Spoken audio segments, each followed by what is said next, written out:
Welcome to LA Press Box, everybody. We're glad you're with us once again as the Dodgers continue their weekend series against the Pittsburgh Pirates at Dodger Stadium. Whether you're blacked out, away from a television, following along on the road, or just simply looking for a deeper way to experience Dodgers baseball, LA Press Box is your live game companion. The command center that we've built, which you can see as of now for the pregame command center over my shoulder, will take care of the live numbers while we focus on recent team performance and the stories between the two teams surrounding Game 2. The Dodgers opened the series yesterday with a 5-4 victory in 10 innings. Tommy Edman delivered the walk-off single. Yoshinobu Yamamoto struck out 9 over 6 1/3 innings. And LA extended its winning streak to 4 games. Pittsburgh erased a late deficit on O'Neill Cruz's 2-run homer in the 8th. But the Dodgers eventually finished the game in extras. So today, LA turns to Tarik Skubal once again, while Pittsburgh counters with Jared Jones. Major League Baseball lists Skubal as 7-7 with a 2.85 ERA, but his ERA has gone up, or at least it's been at a little bit of a higher level since he joined the Dodgers, although he's more or less what we thought we were going to get when we got him, and we're grateful for that. Over the last 10 games, the Dodgers have been building their record, and it's currently over that 10-game stretch, 7-3. Friday's victory followed a 3-game sweep in Colorado. Obviously, just before that, during the last homestand, the Dodgers lost that 4-game series to the Milwaukee Brewers 3-1. And then the series before that, they swept the Royals. So they've done well against the bottom feeder, so to speak. What they're trying to do is continue to string together victories against whoever they're going to play. But then, of course, try to get into top shape as we march towards the playoffs so that they can defeat the elite teams. But the broader picture has changed considerably over the last week. LA's gone from trying to stop a slide to beginning to build legitimate momentum again. And that recent stretch has included 3 straight wins at Coors Field and then a 4th consecutive victory yesterday. What's been behind that? Well, better starting pitching consistency. That's been a really big key for them, especially during the time that they were struggling and inconsistent at the plate. They've had improved late-game execution. Yesterday was a perfect example. And a bullpen that survived several close finishes. Friday was another example. The Dodgers led, Pittsburgh came back, and the game reached extra innings, at which point in the 10th inning, the Dodgers were able to put their opponent away. As far as the last 10 games have gone for Pittsburgh, the Pirates are 5-5. They have an overall record of 63-66, and they've alternated between strong performances and difficult losses throughout August. Recent results do include a 13-1 win at Miami, an 8-4 win over Boston, an 8-3 win over Boston, and a 4-1 win over Detroit. So obviously they played the Dodgers close yesterday, and we've had all kinds of close games. Sometimes the Dodgers have come out on top, sometimes they haven't, but that's kind of been a staple. And if you're a fan and you like excitement and suspense late in the game, this is the place to be. We're going to go ahead, as we always do pregame, and look at the starting matchups. So over to the left in the top corner, you can see that, as we mentioned before, Tarik Skubal is going to get the ball to start for the Dodgers. His win-loss record is 7-7. Of course, the rest of his teammates have something to do with that, whether he's with the Dodgers or his previous team, the Detroit Tigers. His ERA is 2.85, and that ranks him, as you can see in our command center, in the top 130 approximately. His whip is good though; it's below 1. And as you can see, he's got a great ratio of strikeouts to walks. He's got 135 Ks to only 20 bases on balls. As far as the defense that's going to back him up, today Ben Rortvedt gets the turn to be behind the plate and work with the starting pitcher. The Dodgers, ever since the trade deadline, acquiring both him and Hunter Fiducia, have been trading off between those two catchers. We're hoping and looking forward to the day that Will Smith finally returns. And I had actually given up hope that he was going to be back, even by the playoffs. But optimistic reports are that it's going to be before that. So having him at all is, I think, going to be a great boost when he comes back, assuming he does. Freddie Freeman gets to start at first, Tommy Edman at second, Mookie Betts at short, Max Muncy at third, Teoscar Hernandez in left field, and then a newly acquired player, Thomas from Oklahoma City, is going to be in center, although different people are going to share center field duties as a result of the injury to Andy Pages, who had a ball hit his hand as he was at bat yesterday, and he ended up fracturing that hand. And reports are that he'll be out 4 or 5 weeks. We'll see how long that lasts. So that's the reason for Thomas, and then Kyle Tucker in right. That defense, speared by Skubal, is facing this offense today, which, as you can see in the top left corner, is ranked number 3 in the majors in terms of batting average, number 4 in on-base percentage, number 7 in slugging percentage, and generally a really solid, productive offense across the board. The lineup for them is, in the one position, Nick Gonzalez playing second base. And as you can see, as always in our command center, we highlight in gold anybody that we would consider to be elite, and that means top 20 in the league. No question, it is very difficult to be batting over 300, let alone 311, as is the case with Nick Gonzalez. The second space, it'll be Valdez in right field. In the third spot, Reynolds at the DH. O'Neill Cruz is in the cleanup spot playing center field. He's the one with the key home run that tied things yesterday. In the fifth spot, it's Flores Jr. at first base. Then Magnum in left field. Seventh spot is York in third. Triolo is at shortstop. And then bringing up the rear is the catcher, Henry Davis. So Skubal's got some work ahead of him. Like I said before, he's done an outstanding job for the Dodgers since he's been with them, but not quite dominant. And this goes back a couple of games, but we're going to talk more about that as this game unwinds. As far as the flip side of the coin, Jared Jones gets the start for the Pirates. His record is 2-5. He's got an ERA of 4.78 and a whip of 1.2. He's got 72 strikeouts to 21 walks. And it's been kind of a long road back for Jared Jones after he had surgery on his elbow, and he's been trying to, as a veteran, work his way back to the form that he had before. You can see the defense behind him that we've just talked about in terms of the batting order. And they face a Dodger offense, which usually I gloss over these stats on the right-hand side and say, well, yeah, they're in the top 5 and pretty much everything, but they don't coordinate it very well together, and their run production is down. Well, it seems like over the last week that has shifted. So we'll see if it continues again today. Shohei Ohtani, as usual, gets the leadoff spot in the DH, and he is in gold across the board. He's elite in batting average at 291, on-base percentage at 390, home runs at 30, and so forth. Freddie Freeman will get the start at first base, and his average is at an even 300 with an OBP of 372.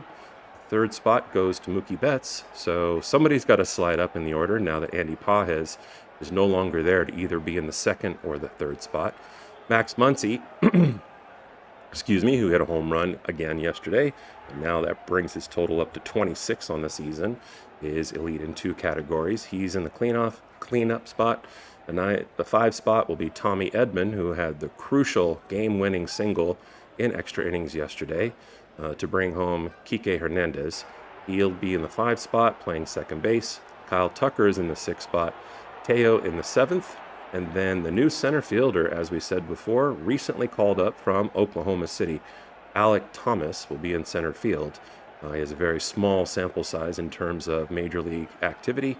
And then the catcher, Ben Rortvedt, brings up the rear.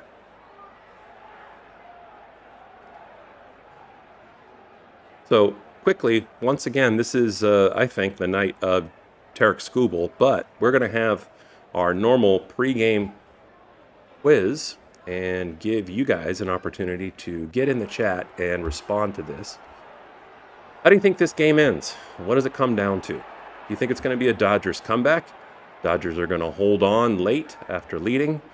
It's going to go to extra innings again, or the opponent wins. So put a 1 in the chat if you think it's going to be a Dodgers comeback or a victory tonight. Put a 2 in the chat if you think the Dodgers are going to hold on.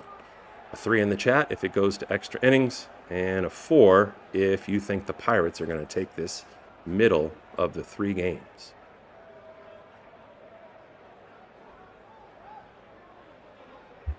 With about a minute or 2 left, this is always the time where we load the 3D. So I'm going to do that, and I'll be right back while you, if you haven't already, get your favorite snack and maybe a drink and settle in.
All right, we are getting ready to go, everybody.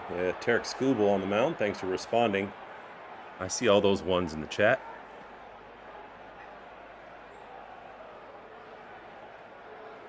And the Pirates are wearing their alternate black jerseys, trimmed in gold, as Gonzalez comes up to face the first pitch of the game.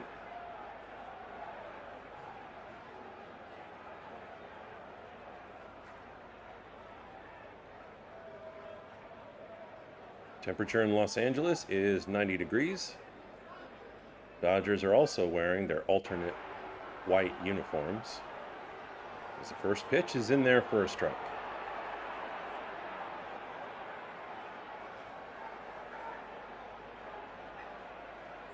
Nick Gonzalez is batting .311 with 6 home runs and 55 RBI. That one misses just a little bit inside, and the count's 1-1.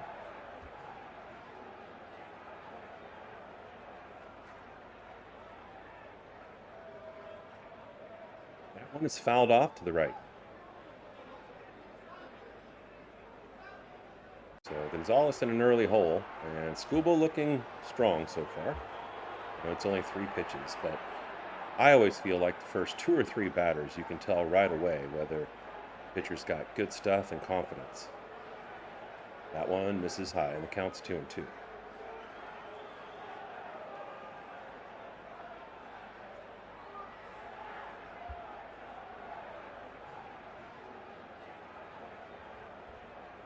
Next pitch on the way from Scooble. And this one's hit right at Tommy Edman. Didn't even have to move laterally, picks it up and throws to first for the first out of the game.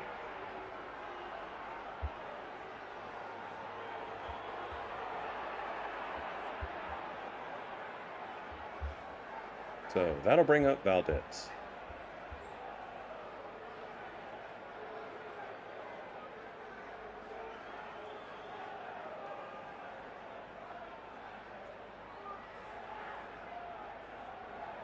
And that one misses just outside for a ball.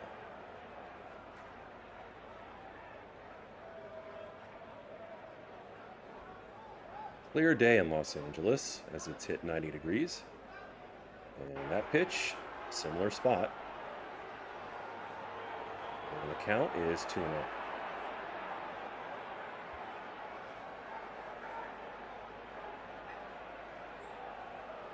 One away early. And the next pitch to Valdez. It's past a diving Tommy Edman. Boy, I love his effort. To the left of second base. That's Charlie, I know. It's beautiful. And he, as you can see, he was already shifted over to our left and made a great attempt, but that was a base hit one way. One-way ticket to base hit, Bill. There was no way Tommy's going to get that, even though he's got speed, too. So 1 on, 1 out. And now Reynolds comes up, who's batting .263. Swings and misses at the first one.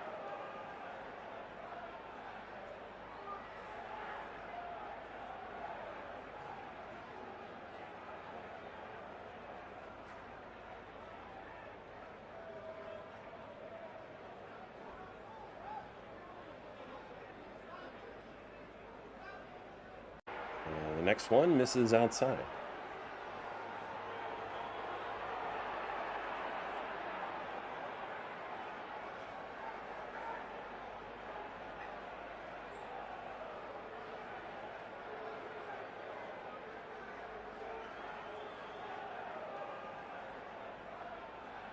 Next pitch, way high.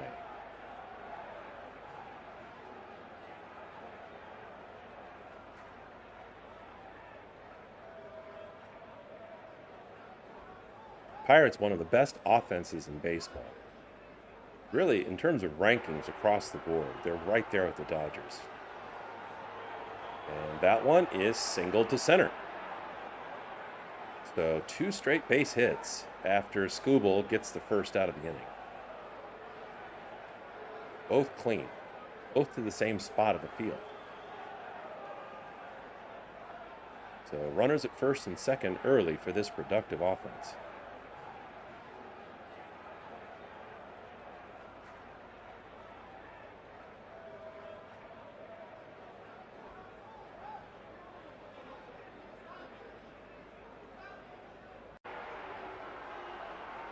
So now O'Neill Cruz was the hero to tie things up and give the Pirates hope. Comes up and swings at the first pitch. It's going to go all the way into the corner. It's going to be at least a double. And looks like one run's going to come home, a second run's going to come home, and O'Neill with that speed goes all the way around for a head-first slide into third and a triple. So Pittsburgh attacking early. Wow, all over Scooble the last 3 batters.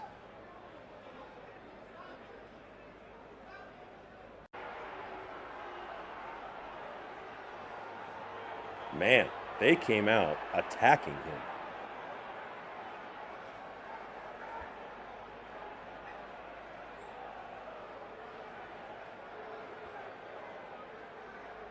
So now Flores Jr. comes up, and we'll see if the scouting report having the Pirates swing early still holds. It does, and it's grounded just behind Scooble. It's kind of ricocheted off the mound. He tried to reach behind his back, but couldn't make that play. That's a rare play nonetheless. Goes to Tommy Edman, who throws to first for the second out of the inning. He had no choice. But that brings home another run, and now suddenly Pittsburgh is up 3-0.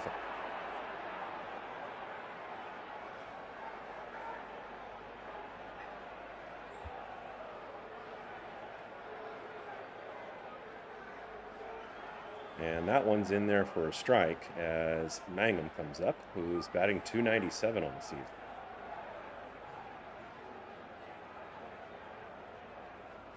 And this one is grounded to short, picked up by Mookie, and thrown to first for the third out. But boy, the Pirates jump all over Skubal. And as he walks off the field, he puts his cap down a little bit lower to hide his face from the sun and maybe the eye contact of his teammates. So the Dodgers set to come up for their first time, and they're already behind 3-0.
All right, Shohei Ohtani set to come up and start things for the Dodgers.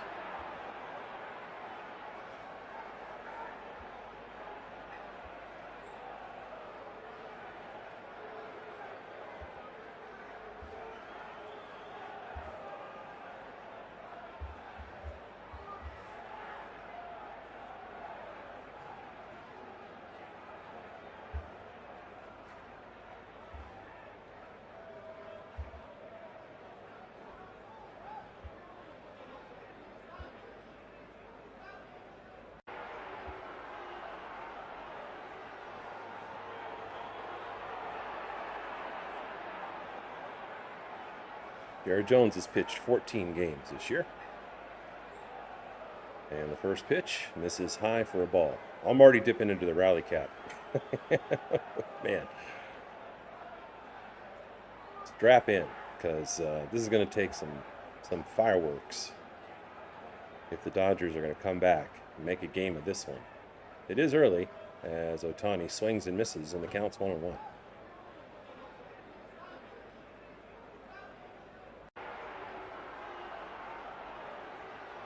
And next pitch, a little bit high, and Ohtani's got a beneficial pitch count. And the count's 2-1.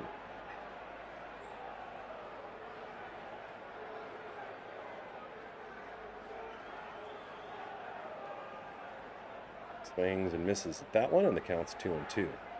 The report today is that if it's up to Shohei, he'd be pitching right now. But the Dodgers are being extra careful. If you have been following the Dodgers, coming into this season, Shohei was aiming for the Cy Young Award for the best pitcher in the league, and he started in the first quarter being on track for that. His ERA was less than 1 as he fouls that one off.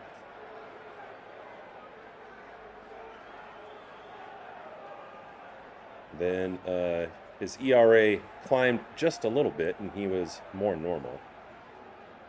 Then had inflammation in his knee, which caused him to be sidelined as a pitcher, as that one jams him a little bit high, and he fouls that back as well.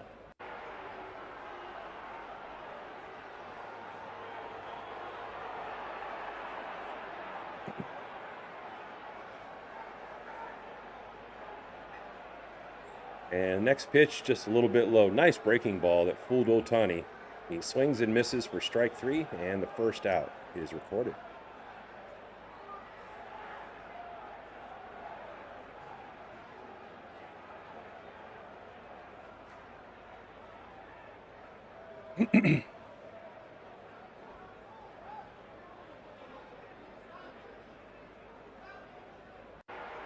So Freddie Freeman comes up and looks at the first pitch high. Freddie's batting over 300. He's got 15 home runs on the season and 61 RBI.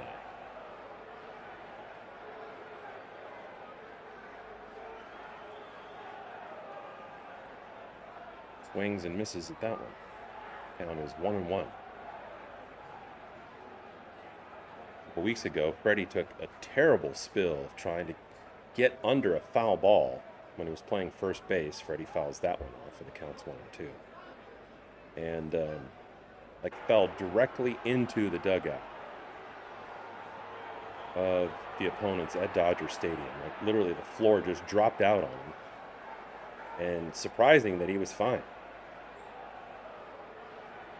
And he swings and misses at that one. And Jones starts well with striking out the first two Dodger hitters, who are probably the best and most consistent.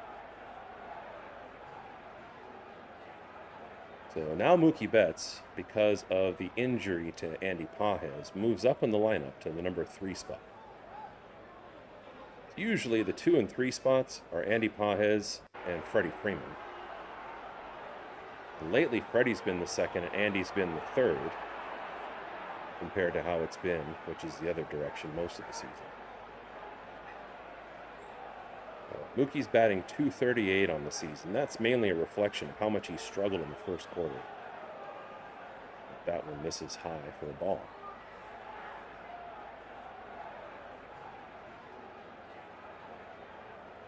The thing about Pages is he's what we would consider at LA Press Box elite. And we see it on a routine basis in our pregame show. I can flip over to that screen in a minute. But he's normally around 80 well, as of now, he's about 80 RBIs. This one is bounced right over second base, but picked up and thrown as a result of the shift in time for the third out. So the Dodgers go down 1-2-3, and at the end of one, it's Pittsburgh 3 and the Dodgers 0. But here's the screen that I was talking about. So you can see Shohei Ohtani's in gold all the way across the board because he's top 20 and everything. Freddie Freeman in a couple of categories, but usually right around the second or third spot. That's where Andy Pages is. And he has the same number of RBI as Ohtani does. But now, that bat in the lineup, especially one that does a really good job of batting when runners are in scoring position and really battles, is out for probably at least the next month because he broke his hand yesterday.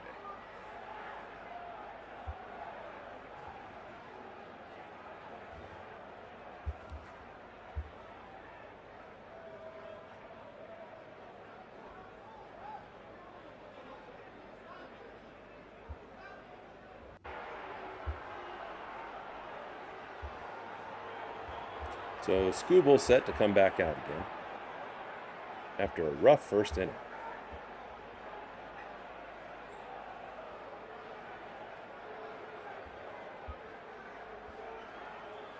After he got the first hitter to ground out, 3 straight hitters got after him.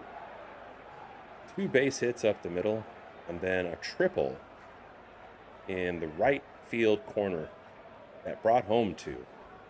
Then a sacrifice ground out, the very next batter, to bring home that runner at third who hit that triple. And just like that, the Pirates scored 3.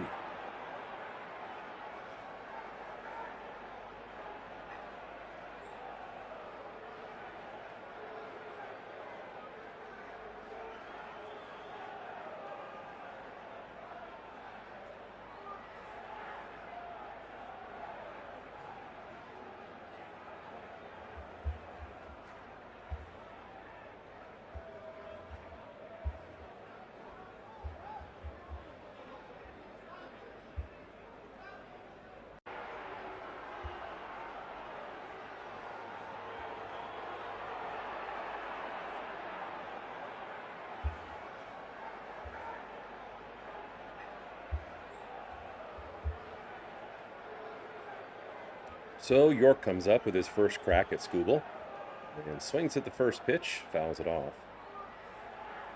And this is definitely the scouting report. In fact, I saw I saw the Cubs do the same thing to Scooble right after the Dodgers traded for him. Obviously, when you have a pitcher like him, Blake Snell's another thing. He'll get the next start for the Dodgers.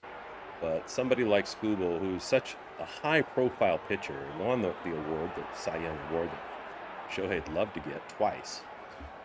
There's quite a body of work and film to use to game plan the guy. And York swings again, and it drops into center field. So it's working so far against him.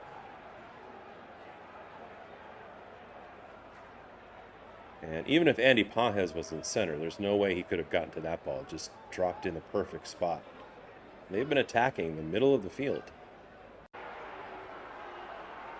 So now the lefty Scooble has somebody at first that he's got in mind. And Triolo comes up, the 8-hitter, batting .236.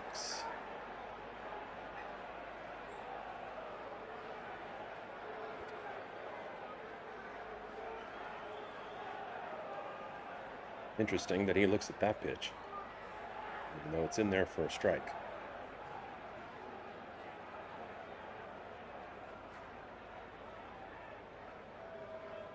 Take a look over here at first. That's a solid lead. He's got his right foot right on or past the cut of the grass as Triolo swings and misses. This is one of the advantages we have with the 3D. If there's ever an angle you want to see, let me know in the chat. I can set it so that the camera angles behind the pitcher like you would normally see on TV, but it's just much more difficult to follow the action when somebody puts the ball in play. So that's why the default usually is behind the plate.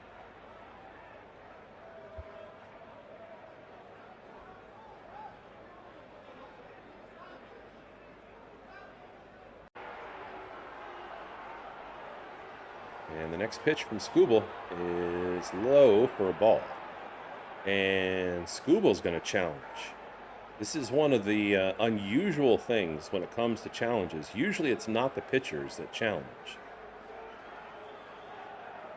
And a general guide, if not a rule for teams, is they don't want the pitcher challenging. And there's a couple of reasons for that, as Scooble's challenge is unsuccessful and he burns one of the two challenges that the Dodgers have.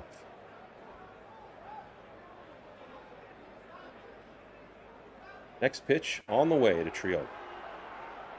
And it's going to be popped into center field again, and it's going to drop for a base hit. Another base hit. So Thomas, who just got called up from AAA Oklahoma City, busy early filling in for Andy Pages as this potent Pittsburgh offense continues to attack the middle of the field.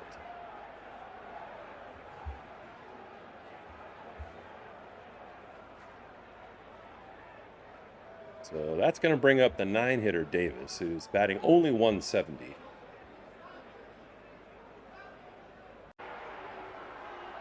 Nobody out, runners at first and second, and you can see that in the top left corner with our command center. And Davis is going to bunt, and he gets it down in a good enough spot to push both of the runners to scoring position, and does a nice job with the sacrifice. With one out, Pirates have runners at second and third. And now the Dodger infield's going to come in. So you can see over here, they're going to creep towards the grass because there's only one out. And if this runner at third tries to go home on a ground ball, they're trying to get that ball back to home plate for the tag as quickly as possible.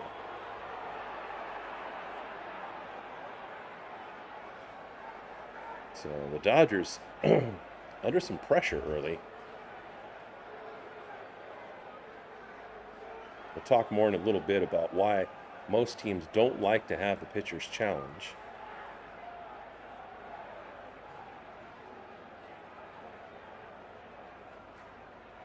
But Gonzalez is the top of the lineup.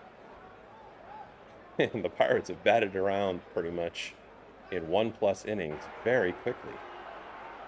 Gonzalez grounded out to second his first time. Big space that he could drop it in behind the infield. And of course, if he can get a fly ball with any kind of distance, they'd be able to tag up from third and add another run. That one misses for a ball.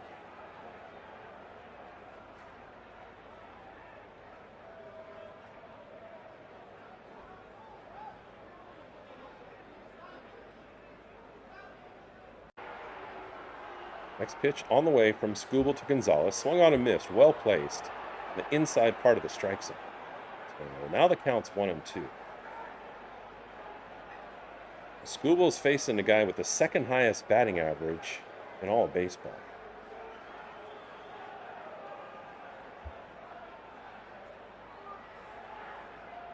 Next pitch. Wow, way inside, but fooled Gonzalez for strike 3. Swung on and missed. Clutch pitch. So now that there's 2 outs, even though there's runners at second and third, the infield's backing up. And now they're going to go to the back edge of the dirt because the situation has changed, as you can see him walk back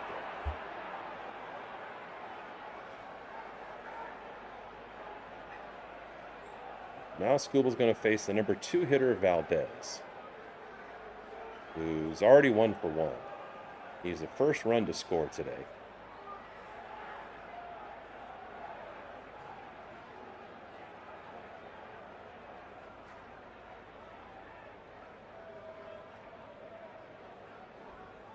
Tarek looks over at the runner, comes home, and blows it by Valdez. Wow. He kind of looks angry. I like that look in his face. Man, I wish he would start the game like that. He blew that by him, that fastball, 98 miles an hour.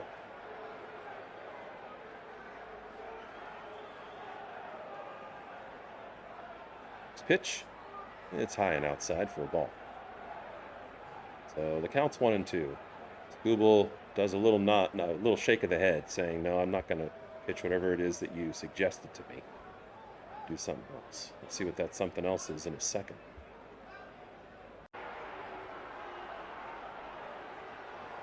Next pitch.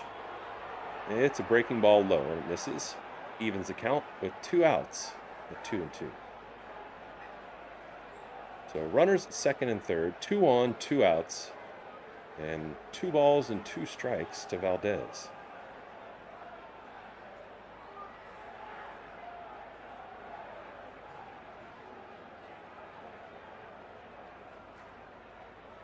Skubal with the high kick and just misses outside. Good discipline by Valdez. Normally you'd say swing at anything close, protect the plate with 2 strikes, all those things they teach you in Little League. But obviously if you don't have to, don't swing. Now it's a full count with 2 outs. And swung on a miss for strike 3. I hit the Charlie animation a little bit early. I guess it was hopeful thinking. I can't take credit for the mojo, but we'll take it anyway. Strike 3. So Skubal looks like he's getting heated at this point, which is good. And yes, he gave up 3 runs to start this game. Bang, bang, bang. The Dodgers, as we said many times this year, they have to score more than 5 to be expecting to win. So we've got a long way to go with this one. But we're going to the bottom of the second, and it's Pittsburgh 3 and the Dodgers 0. And help YouTube help you find us going forward. Go ahead and hit that subscribe, and if you look at the bottom of your screen, you'll see that as a new channel, we're LA Press Box, and we're hoping you're going to join the community by subscribing, because very soon we're going to start to expand with football season. Continue to cover the Dodgers, and as you can see there, the LA Rams, the Chargers, UCLA football further on in the year after baseball season. We'll also work in the Lakers, so LA sports teams year-round.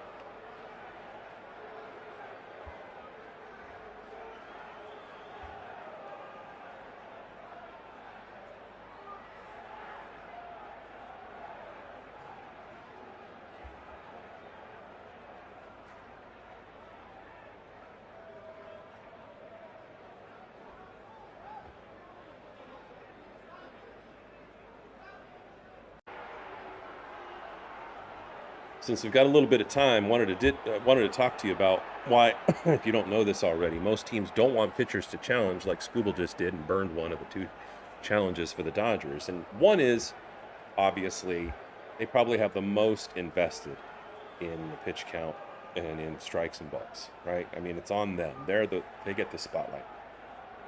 But even more in a practical sense, what they found is that the pitchers are the least accurate in challenges, and they believe it's because when they see the ball cross the plate, their body is still moving. Their eyes are literally moving, and it's harder for them physically to judge whether it was a strike or a ball. So for both of those reasons, the bias, if you will, but also kind of the physical challenge compared to the catcher, you really don't like pitchers to challenge. So Jones, who retired all three of the first Dodger batters of this game, comes up and he's going to face Max Muncy, who's batting in the cleanup after hitting a home run yesterday. That one misses low.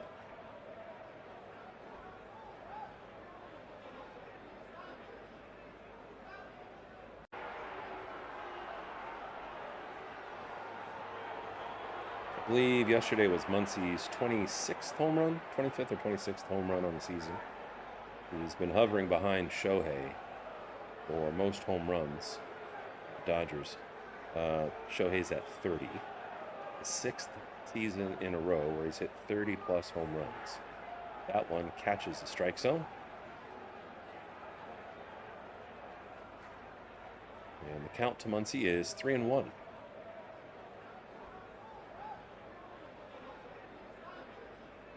And that one's fouled back, which brings the count to 3-2.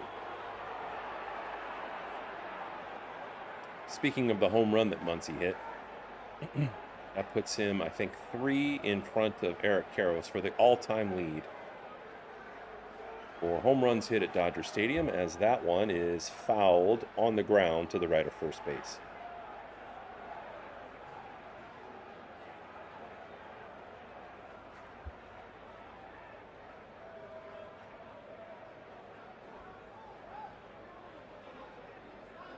Next pitch. Walked Muncy. So Dodgers have lead batter on with nobody out.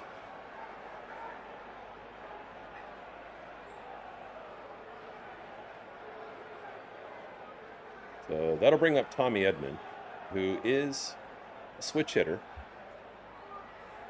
And he'll always bat opposite side of how the pitcher throws. So they'll be batting lefty against the right-handed Jones, and that gives the batter just a small advantage to be able to see the ball coming out of the pitcher's hand a fraction of a second earlier. And that one is lined foul.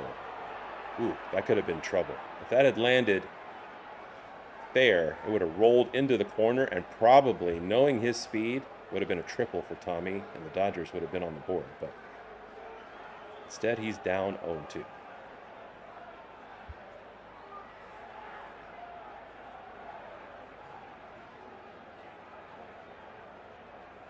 Fouled that one off. He's going to stay alive.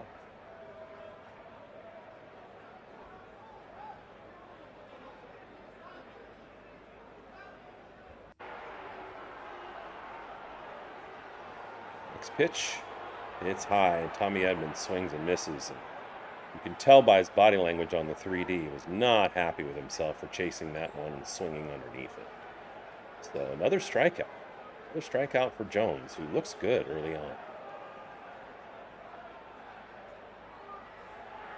So now the 6-hitter, Kyle Tucker, comes up. Tucker batting .230. Much worse at home than he is on the road. In fact, he's 0 for 24 in his last 24 at-bats at home.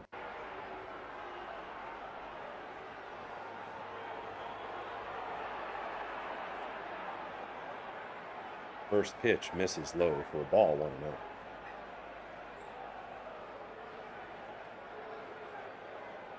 Swings and misses that changeup, and the count's 1-1.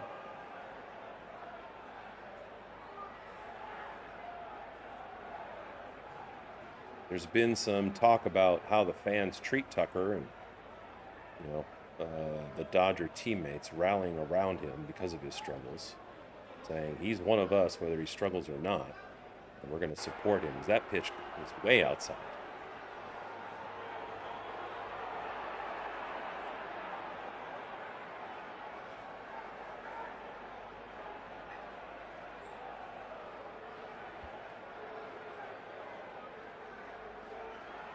And the next pitch is flied into center.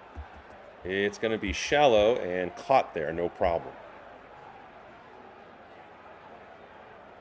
So the struggles for Tucker continue.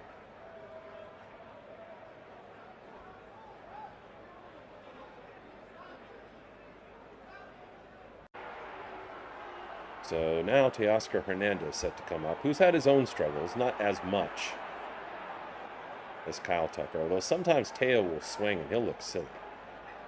Especially if there's 2 strikes and he's protecting the plate and there's a curveball that starts down the middle and breaks outside.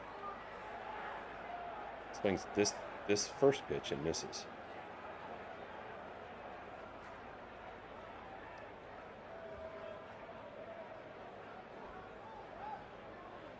Playoff start in 5 weeks, everybody.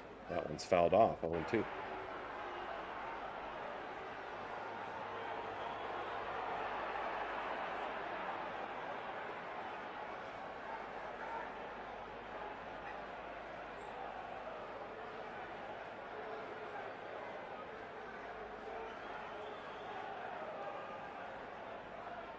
Runner on, 2 outs.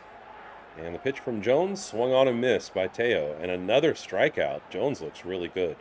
Got 4 strikeouts on the game, and we've only played 2 innings. And at the end of 2, it's Pittsburgh 3 and the Dodgers 0.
So Tarek Skubal, who looked like he was gaining momentum at the end of the last inning, comes back out.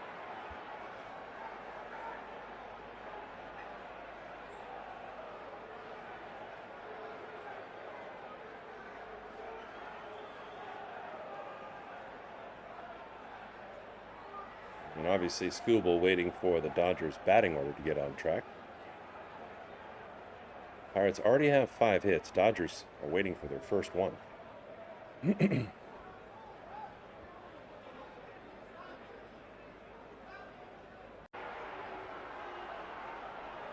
So Skubal set to face Reynolds to start this inning.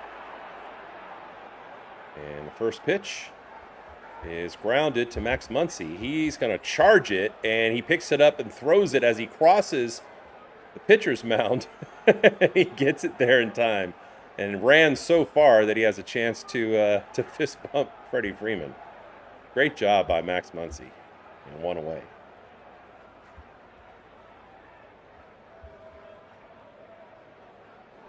So next up is O'Neill Cruz, who tripled his first time up into the right field corner and scored 2 runs. He batted in 2 runs, and then he himself scored on a sacrifice ground out to second base.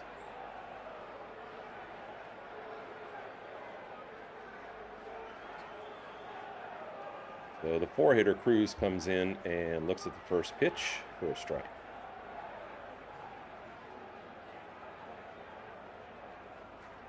Interesting name, O'Neill Cruz.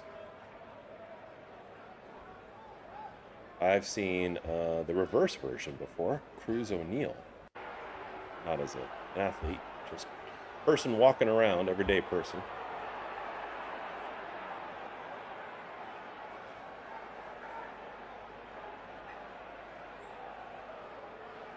Cruz stands pretty tall at the plate. You can see he stands pretty straight up and down, rather than crouching over.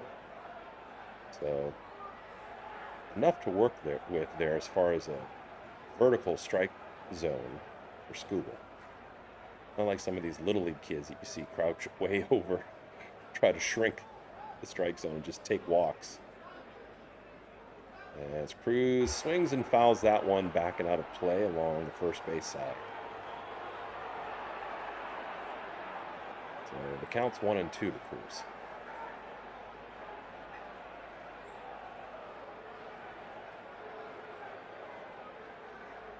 I think the Bad News Bears had that strategy, if I'm remembering correctly, from that old movie with Buttermaker. If you remember that, put a 1 in the chat. That's a thing, or I'm just making it up. If I'm making it up, my brain's fooling me. You put a 2 in the chat for false. As Skubal gets Cruz swinging and missing for another strikeout.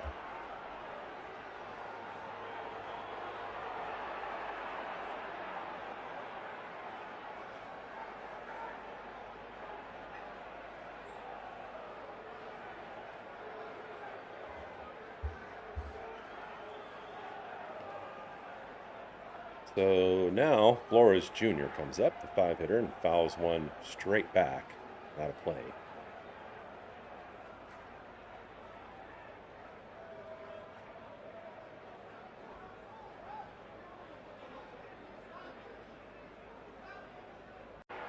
That one misses low and inside for a ball. Counts 1-1.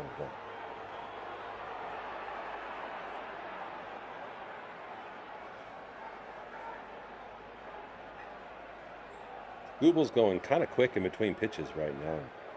It's almost like somebody trying to erase a bad memory. Working quicker. Trying to move on from that negative first inning. And it's been effective for him so far. So Flores Jr. facing a 1-2 count from Skubal.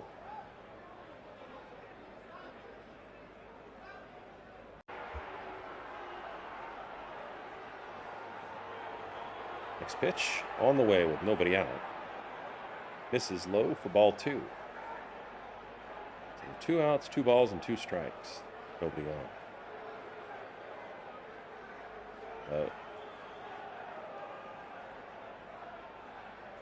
Skubal looks like he's on the verge of another punch out, although that one misses way inside. Boy, that was close to hitting Flores Jr. So what do I know? But full count, and that includes 2 strikes, so Skubal's got a chance to still strike him out.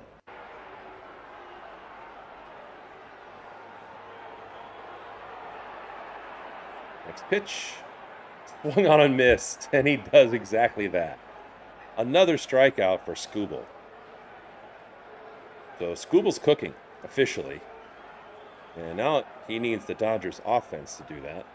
They are hitless so far, but it's still early. And we'll go to the bottom of the third with the Pirates leading 3-0.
All right, as you just saw, hold on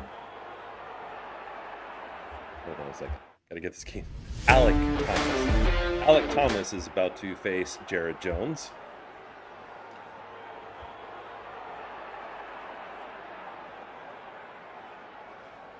Taking over today in center field for Andy Pages, who broke his hand yesterday playing against the Pirates. When he was at bat, I believe it was a fastball that hit his hand as it was holding the bat, made contact.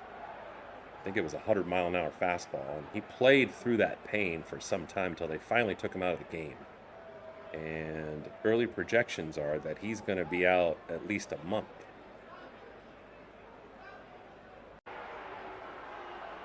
And Thomas swings and fouls that off.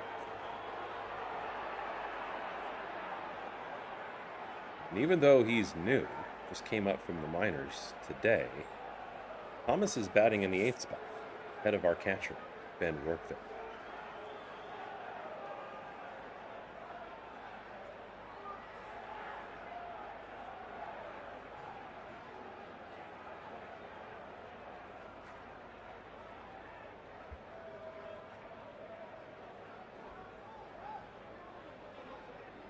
And that one misses low.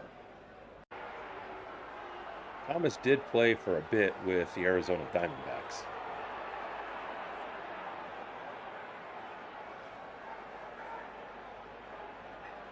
And that one, after an 0-2 count, just misses, and Thomas is able to battle in there and drive the count to full, 3-2.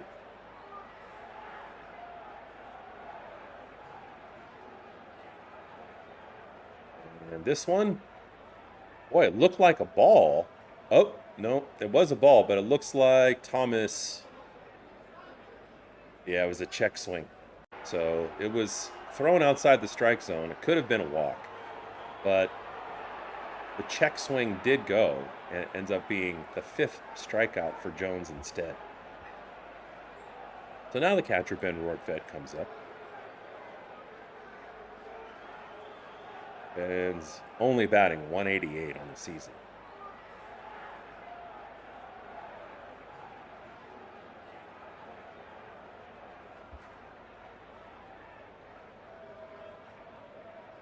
The next pitch is fly to left. It's going to be somewhat shallow.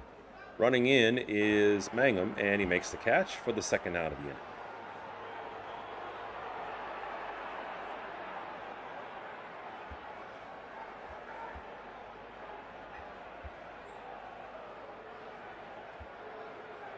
And now Shohei Ohtani, who struck out his first at bat, is coming up, and the Dodgers still looking to make some noise on offense.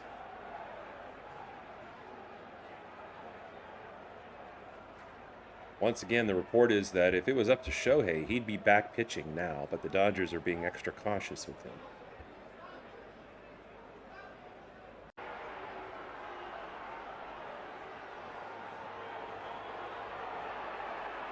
And next pitch, this is just outside, counts 1-1.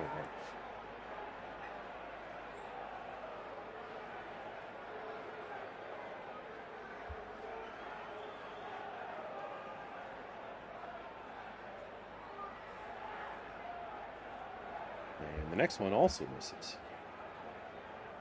And in batting practice today, Dodger fans will be glad to know this. Shohei pitched against Will Smith. And the reports are, as Shohei swings and misses, and now the count's 2-2, that they both look pretty good. As I said, Shohei would like to be in the starting pitching rotation again. He wanted to win the Cy Young Award.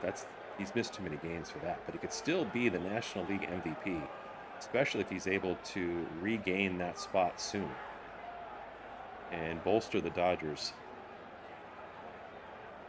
pitching staff as he fouls that one back. But also, seeing Will Smith be able to swing after all this time off with neck pain is a sight for sore eyes. No question about that. His leadership, his ability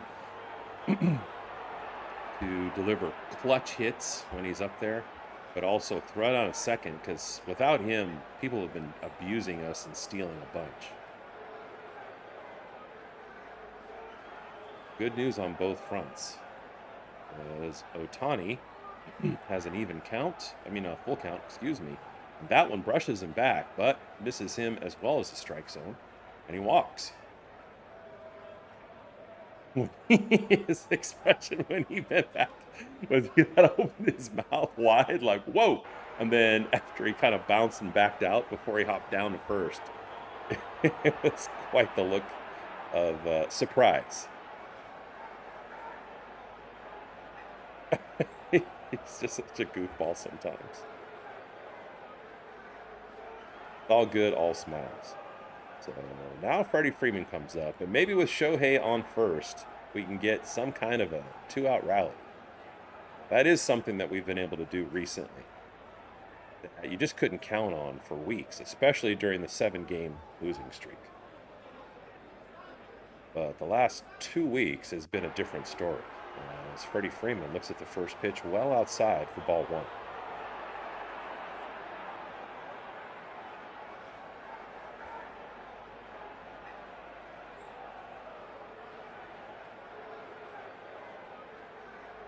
Next pitch, this is low, and Jones starting to look like a little different pitcher. He was kind of lights out the first couple of innings, but it's all about what have you done for me tomorrow.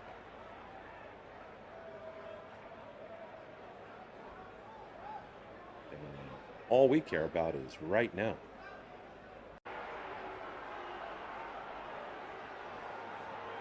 That one just catches the strike zone. Stays alive with 3-1 count, the Jones does. The Jones. Jones, like so many Major League Baseball players, a Southern California product, misses outside, so 2 straight walks. Jones is from Whittier. I remember in high school when we had the Whittier earthquake, which hit right before school. I was getting ready to go to my high school. My high school is Bishop Amat High School in La Puente, so not very far from Whittier. And I remember we're getting ready to get in the car to go to school, and we had the news on, and the news anchors froze in the middle of their broadcast and just booked it off camera. But like bushes were shaking, the whole thing, and before school even started that day, we were already evacuated out to the athletic fields. And needless to say, Whittier, the Whittier Narrows, and a lot of Southern California is on an earthquake fault line.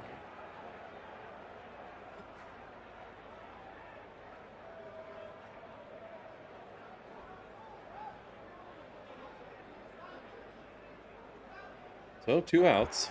Dodgers might be working on a rally. It'd be great to get some kind of score this inning. And Mookie Betts comes up, batting in the 3 spot due to the injury suffered by Andy Pontius.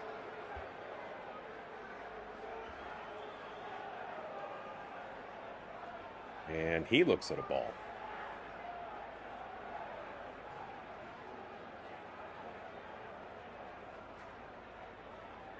So, of course, this is happening to the Dodgers. I'm saying just throw a strike.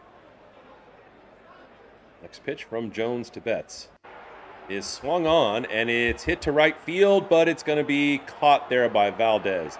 It was hit well, but it just not hit in the right spot. So the Dodgers not able to capitalize on 2 walks with 2 outs. And at the end of 3, it's Pittsburgh 3, Dodgers 0.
Tarek Skubal going back out to the mound.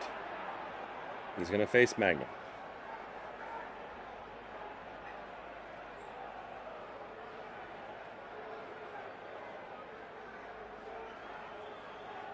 Love if you joined LA Press Box by hitting subscribe. We're a new channel that is designed for a couple purposes. One is, of course, for LA sports fans to come together, not just the Dodgers, but very shortly as well, LA sports football teams, and then later on, the Lakers.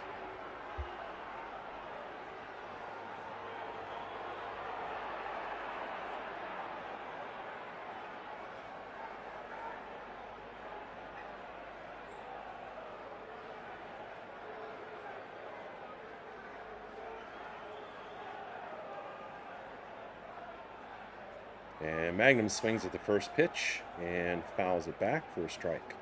Also appreciate the likes that we got today already. All that stuff helps. The likes, the subscribes, the shares. Especially for new channels so that we get recommended by the all-knowing, the all-powerful algorithm. That one jams up Magnum inside and it's fouled back for another strike.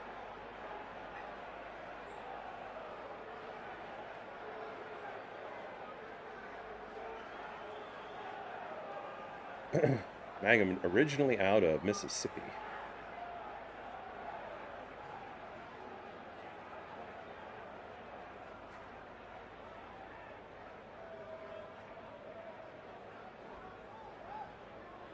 And swings and fouls that one directly into the Dodger dugout.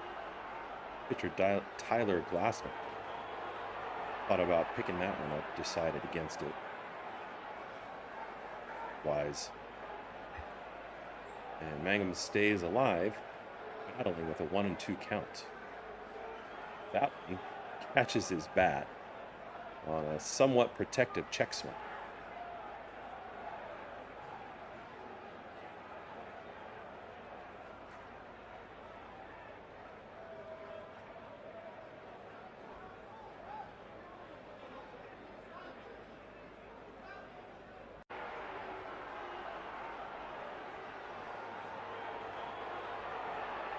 So this one is shaping up to be a somewhat lengthy at bat. Next pitch from Skubal to Mangum. Another foul, as that pitch was aimed at the outside part of the strike zone, where it did connect. So the 6-hitter was 0 for 1 today, bat staying alive against one of baseball's best pitchers. Another foul, and we might be up to 8 or 9 pitches now at this at bat.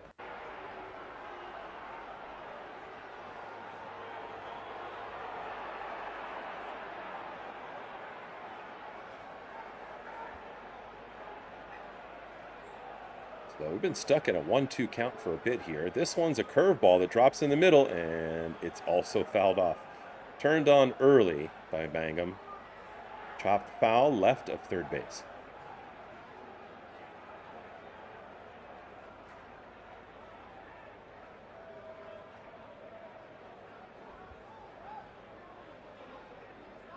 And this one's a curveball that bounces in the dirt, but Mangum swings anyway, strikes out, and Vet throws to first to ensure that the out stays on the board. So another strikeout, strikeout number 5 from Tarek Skubal.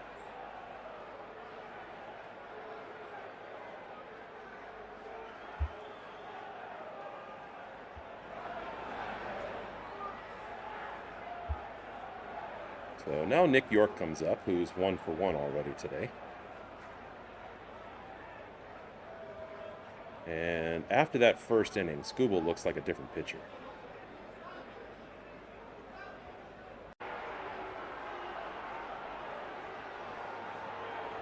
Blew that one by York. Count is on 1.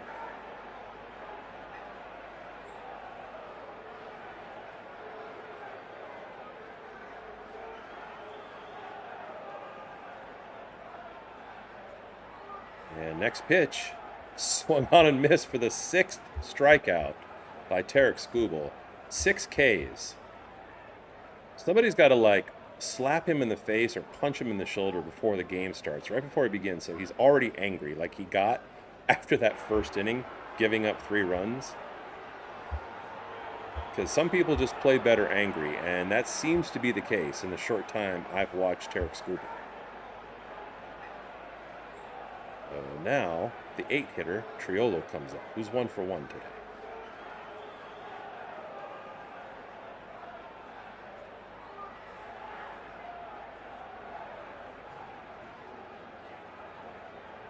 And that one's a check swing foul to the right of first base. Triolo had very late reaction on that pitch.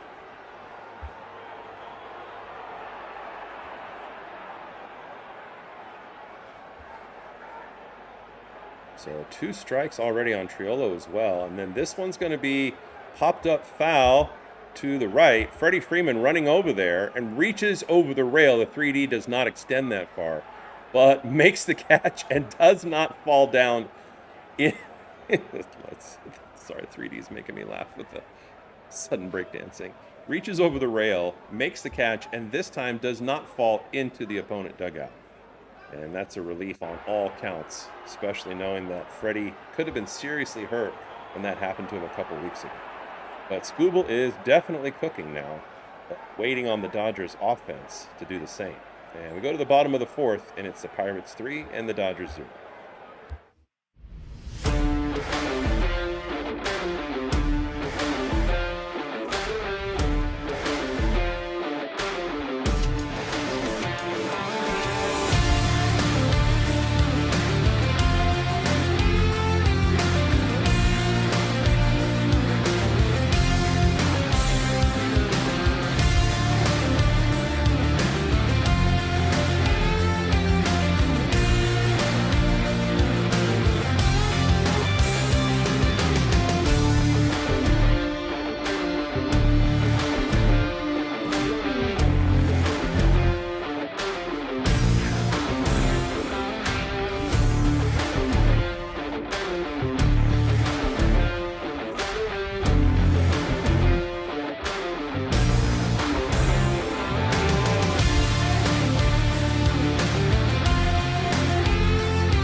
All right, Max Muncy set to come up for the Dodgers.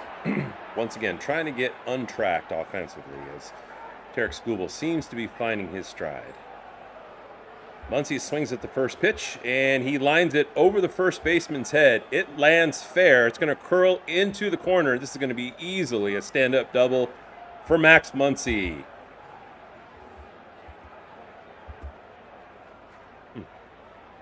That's exactly what the Dodgers needed. I was a little slow on the draw there to show you the Dodger dance, as I call it, also known as the Freddie.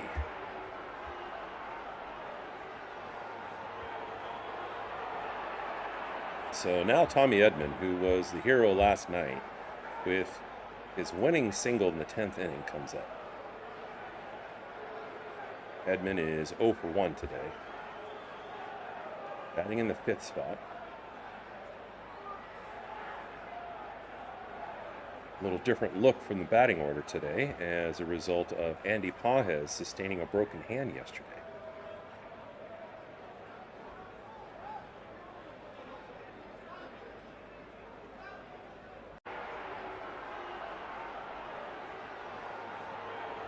Good eye on the first pitch for a ball.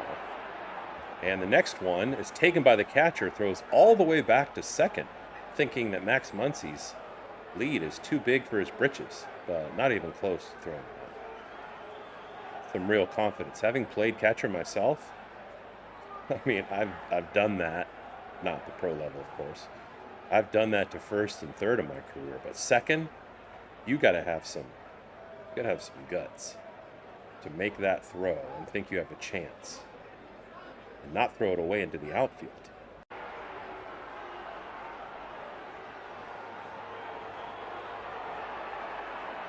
Meanwhile, Edmonds looking to bring Muncy home.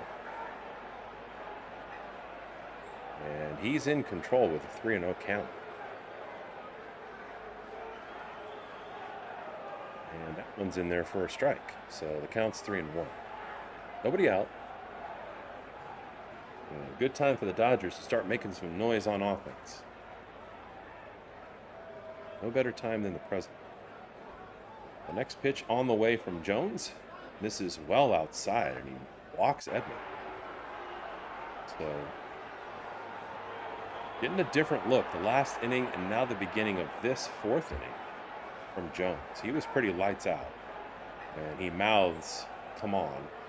You could read his lips. And then takes a deep breath and a big exhale as he gets ready to face Kyle Tucker.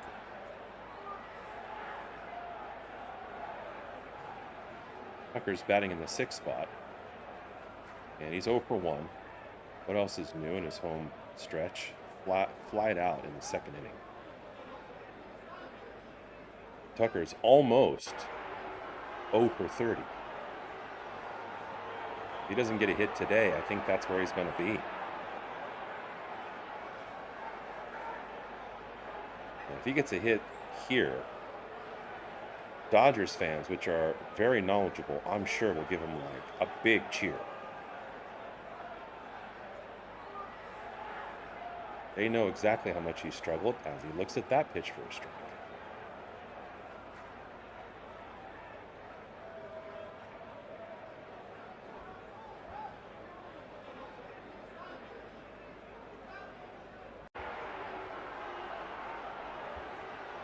Next pitch to Tucker is grounded to short, picked up, it's shoveled to second, and then they throw to first, not in time for the double play. So good job by Tucker booking it and beating the throw. And they show the replay, and whether it's challenged or not, he was safe. That's a bit of a relief. Of course, you wanted to see Tucker get a base hit, but the Dodgers lead the league in double plays, hitting into double plays. So the out is recorded. However, now there's runners at first and third as Max Muncy advances to a better scoring position and Teoscar Hernandez coming to the plate.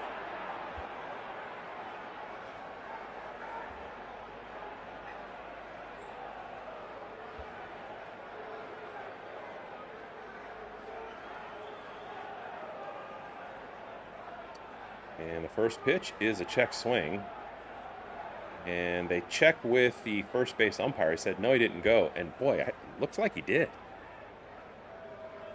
I know the 3D, which is tracking everybody's movements and their whole body language and everything, is really good. But, I'll allow for it, of course, not being perfect. Sure still looked, though, like he broke the plane of the first base foul line. That was swung on and definitely helped play. And so the count is 1-1.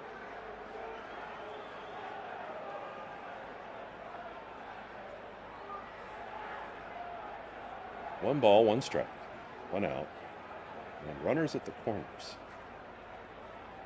Max Muncy, after hitting a leadoff double this inning, finds himself at third base. And if Teo can just bring him home on a sacrifice fly at least. Just don't strike out, don't ground out. Especially don't ground out into a double play, which unfortunately is part of the Dodgers' way this season.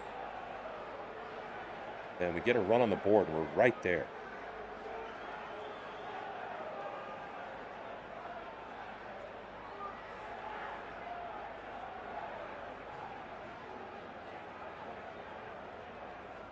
Dodgers have the second best record in all of baseball.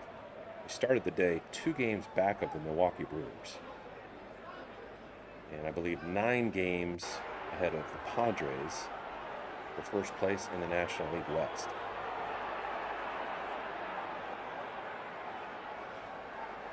Good job by Teo not chasing that one. I have seen him chase a curveball that breaks outside so many times this year.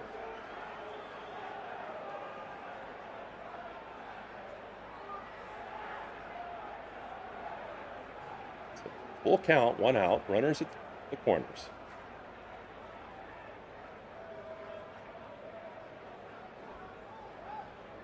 And this one is knocked into left field for a base hit, and Max Muncy's going to score for the first run of this game for the Dodgers.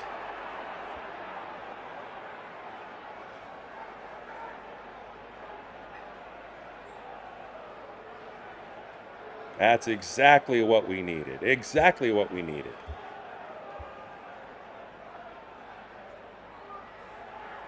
So now the 8-hitter Thomas comes up, who was just called up from AAA Oklahoma City to replace Andy Pages in center field, who broke his hand yesterday. A pitch misses outside for ball 1. In his first at bat, Thomas, who's 0 for 1, had a full count and chased, well, didn't quite chase, he had a check swing. That was called strike 3 when the count was full, so it could have walked.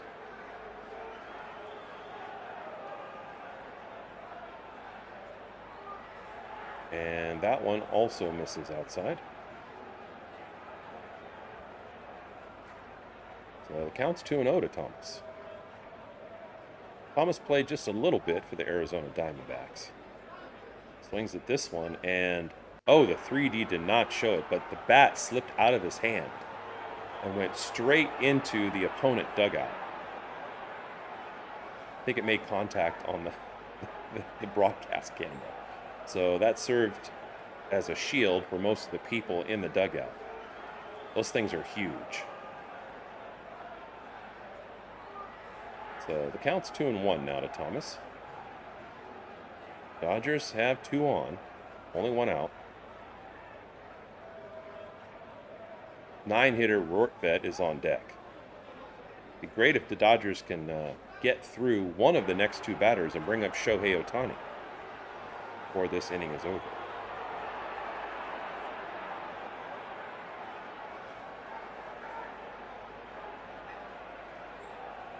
So 2-1 count to Thomas. Jones, who was really good to start this game, has seemed to struggle with his control the last inning and a half. And the next pitch, fouled back and out of play. So now Thomas faces another full count in his second at-bat as a Dodger.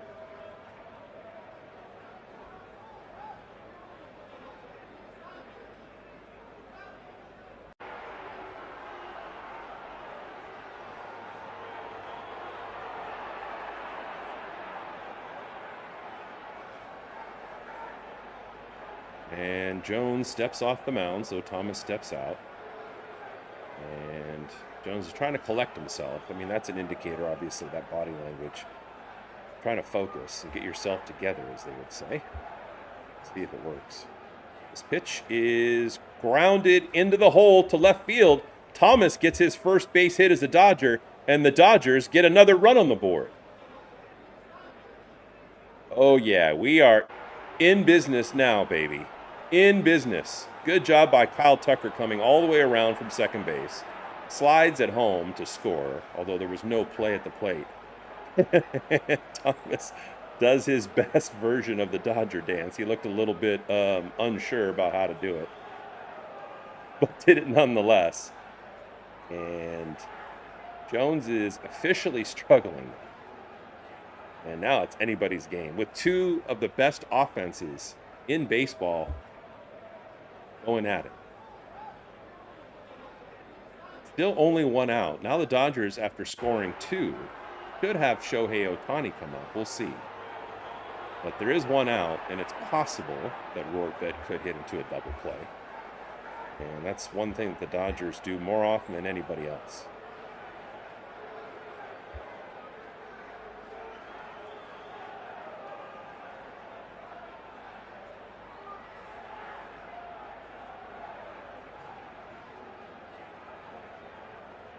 So Rortvedt set, squares up to bunt. He gets the bunt down. It's got good speed, actually too much speed. And the angle was too direct back to the pitcher. So Jones is able to pick it up and throw for the force out at third. So not a good bunt. Teoscar's got good speed, but there was no way he was going to beat that throw. So Rortvedt does not get the job done. Although he does not hit into a double play, technically. And so that means Shohei Ohtani will come up. Dodgers trailing by 1 with 2 outs and 2 on.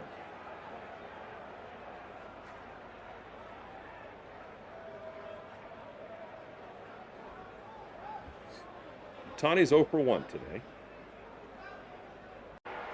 And the organ player at Dodger Stadium playing Let's Go Dodgers. Everybody chanting in unison, of course. As Ohtani fouls this first pitch, back and out of play to the left.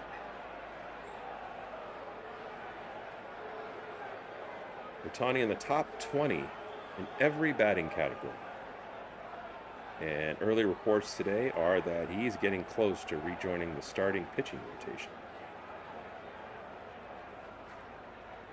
That one just misses low and outside, and the count is even 1-1.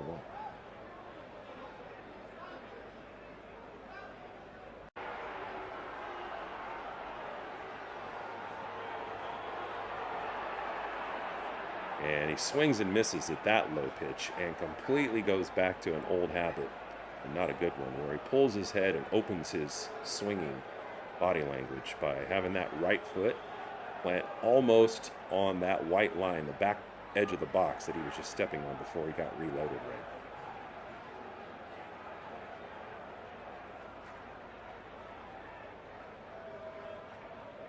now. And that one misses. And so Ohtani has an even count now. 2-2.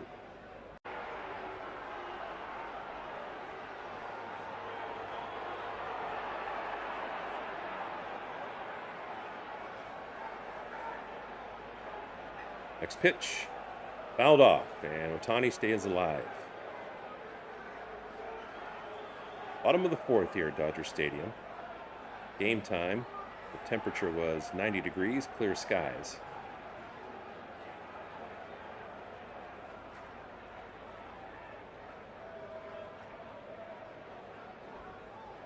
And another opportunity for Shohei coming up. And Jones misses way high and outside. Now the count's full.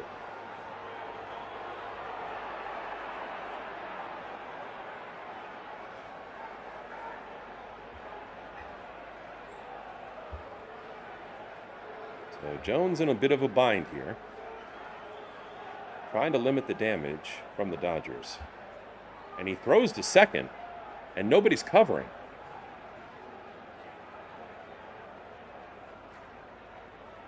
So that was a little bit sketchy. I don't know. I guess that was the decision on his part without anybody trying to help him make the pickoff. Now the next pitch on the way outside, and off the glove of the catcher goes back to the backstop, and both of the runners advance.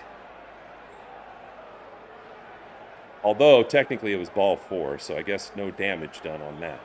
But Jones looks discombobulated now. He looks like his head's spinning.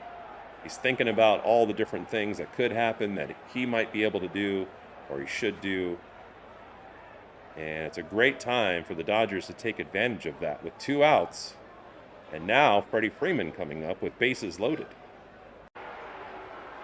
Boy, if he hit a long one here, the Dodgers fans would explode. First pitch misses high for a ball. Of course, we'd cheer if he walked home a run. But I can't remember the last time Freddie Freeman hit a home run. I mean, it's been several weeks.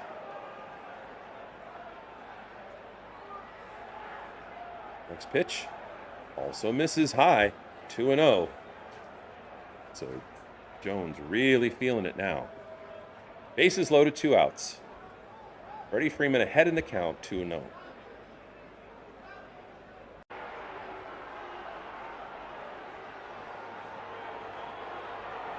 That one right down the middle of the pipe. And the count's 2-1.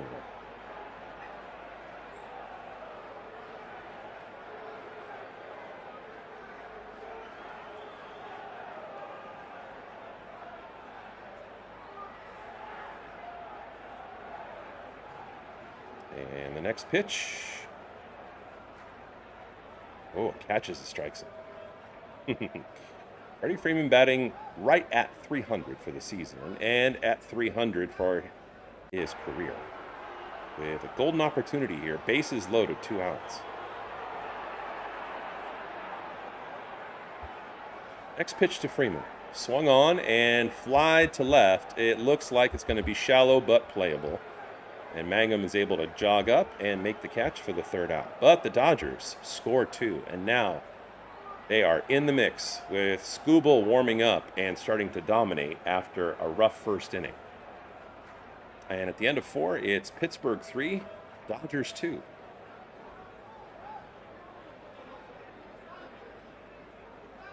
As a new YouTube channel designed to bring LA sports fans together, LA Press Box is inviting you to join our community. Go ahead and take a minute now while you have it to subscribe if you haven't already. So that'll help YouTube reconnect you with us. Our next broadcast will be tomorrow, right here, to watch the earlier game. I think it's about 1:15 is the first pitch. I'd have to look again.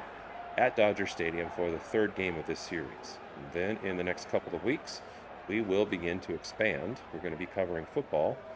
So LA football teams, in addition to the Dodgers. Later on in the year, of course, we'll incorporate the Lakers. But we're not here just for LA sports fans. We're here for people, especially when our teams, our LA teams, are on the road, who sometimes have trouble accessing their teams and trying to find where it is that they can experience the game on some level. Because, of course, in the modern age, it's like playing whack-a-mole. Sometimes the game's on NBC, or the next game is on ESPN or Apple TV, or God knows where. And I have been through that challenge. So I just thought, man, start up your own channel and try to help people connect. So we're trying to do that to build community. And my background as both a player and a coach is one to try to generally inform people. So if there's either something that you want to know or something you want to learn about one of these sports, we welcome amateurs. And I'm a teacher and a coach by trade. One of the things that we are developing that is, I think, going to be unique, just like the real-time stats in the command center that we have for baseball, is when football rolls around, we'll have our own fantasy tracker, because we know fantasy football is very big in this country and to some extent internationally. And I will also have a feature where I will illustrate from a coaching standpoint what's happening in the game and help you guys understand a little bit more, go deeper into what's taking place. So Skubal back up on the mound and set to face Davis. And starts in with a strike. So things coming together for the Dodgers.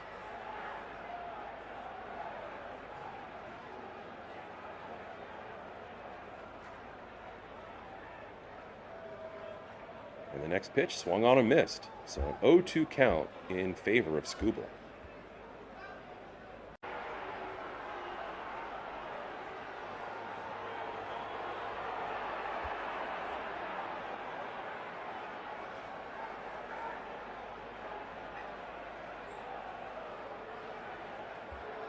Oh-2 count. And Davis chases one that breaks into the dirt practically for strike 3. And that's the 7th strikeout for Tarik Skubal. First inning, he gave up 3 hits, 3 earned runs, nothing since then, and all kinds of punch-outs. Love to see the way he responds. And that, to me, makes someone elite. The mental toughness to respond at a higher level when you're not performing at the level you expect of yourself and what you're capable of. Skubal's definitely showing that mental toughness today. So now he's set to face Gonzalez, who swings at the first pitch and hits it right to second base where Tommy Edman's standing. Tommy didn't even have to move one way or the other. And picks it up, throws to first for the 2nd out of the inning.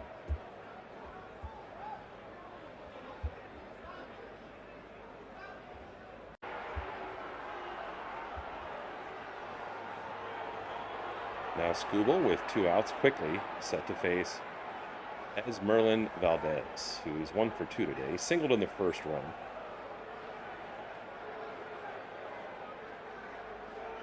That one misses outside for a ball.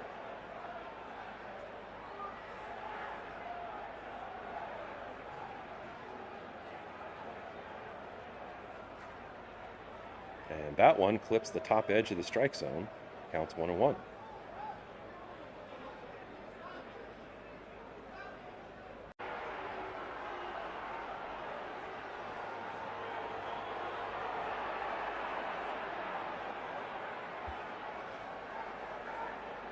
Next pitch from Skubal. This is low for ball 2, 2-1.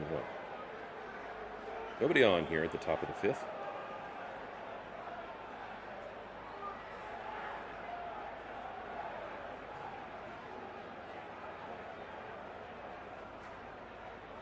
Ooh, and that one just missed inside, lower inside corner. And the count now is 3-1. Valdez with the advantage.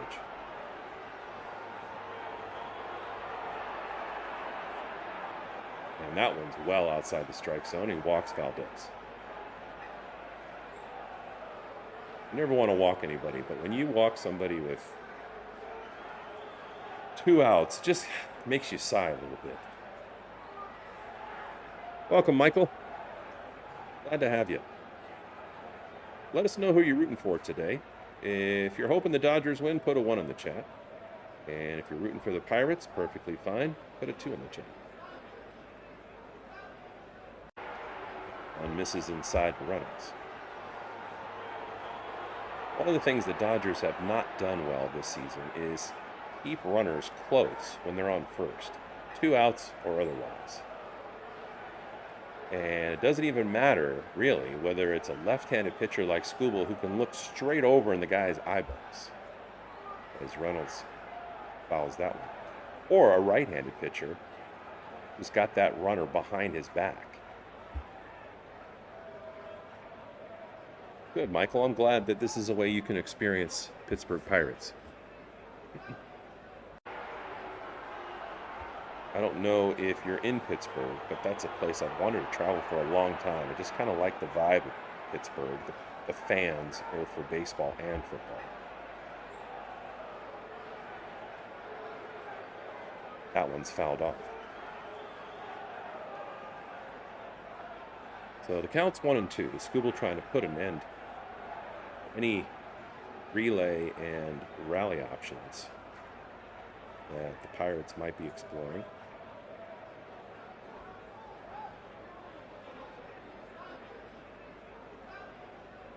No steal attempts today on Rortvedt.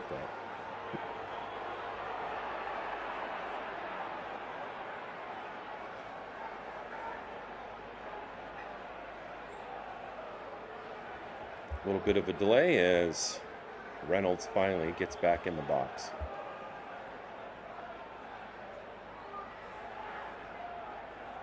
And the next pitch gets him looking on the inside corner. 8 strikeouts for Tarik Skubal on the day. Wow, the train is rolling. And the Dodgers set to come up, but they're still behind by a run. And we go to the bottom of the 5th with the Pirates leading 3-2.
right, the real life version of our mascot decided he needed to jump up on my lap and get some attention for a bit. No problem. This is Charlie, everybody. But Mookie Betts is set to come on up. And he's going to face Ramirez. So Yohan Ramirez comes in relief, who's pitched 51 games this year. He's got a 6-3 record with an ERA of just about even 3.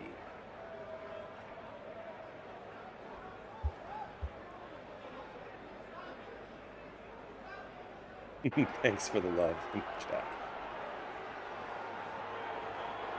This is my best friend right here. Giant 20-pound dog. And yes, I made the animations of him from scratch. Put him back on the screen here in a second. So the pitch from Ramirez, 2 bets. Oh gosh, watches him off. Did he get actually hit? See this replay. Yeah, it did. It hit him on the elbow. You can't do that.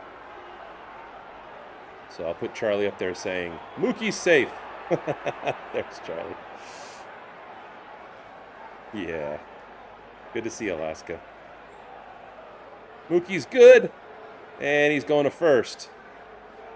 I don't use that animation very often. Good timing, though. And thanks for taking that for the team. But needless to say, you got to be careful about when you let the ball hit you, and if you do. Yesterday, of course, the Dodgers lost Andy Pages for at least a month. Not because he just let the ball hit him. It just it's one of those things that happens. He made contact where his hands were on the bat, and he broke his hand.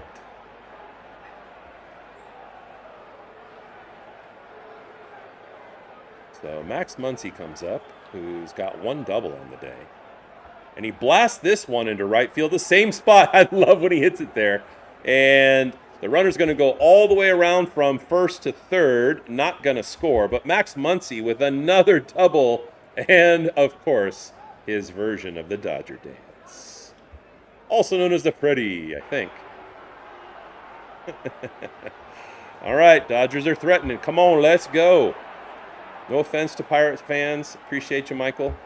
Michael, was the NFL draft in Pittsburgh this year? I think it was. Where are you going, Charlie? All right, fine.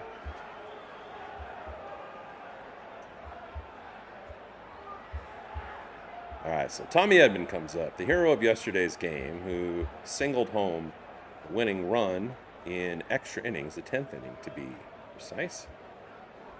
And he's got an opportunity to be a highlight performer again today. With nobody out. And runners at second and third.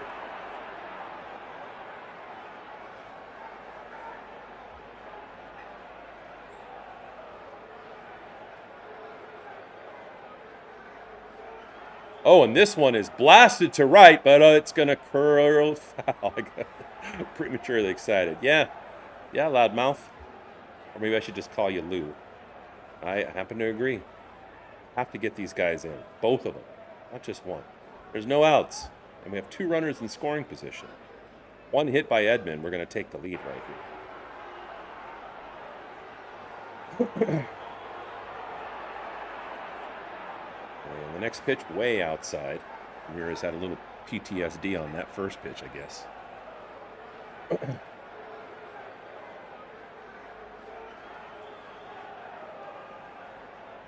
Well, nobody out. Dodgers threatening. Clutch player, one of the many clutch players that have been instrumental the last couple of seasons, up to bat. He chops this one to first. It's going to curl, and before it goes foul, it's picked up by the first baseman. I'm going to watch the replay and make sure that that's exactly what happened. Boy, it looked like it was a foul ball. And the first base umpire said it was fair. That ball was foul. I don't know if you were able to judge when you saw the 3D, presuming you were watching the 3D. But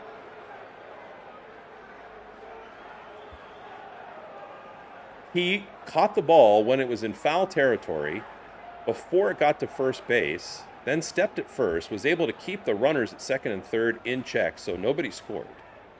And Dave Roberts is arguing, and he is not happy about that call. The call stands. So 1 out. Now Kyle Tucker comes up.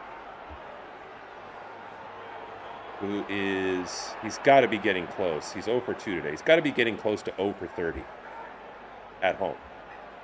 When he was on the road, where he is a little bit better this year, he did have a couple of hits, Colorado, but it is the dry spell of dry spells at home.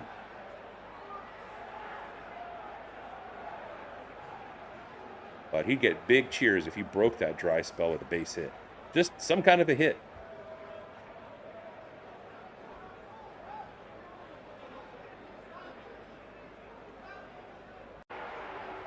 Now, I did get on base and score from second base because of a fielder's choice.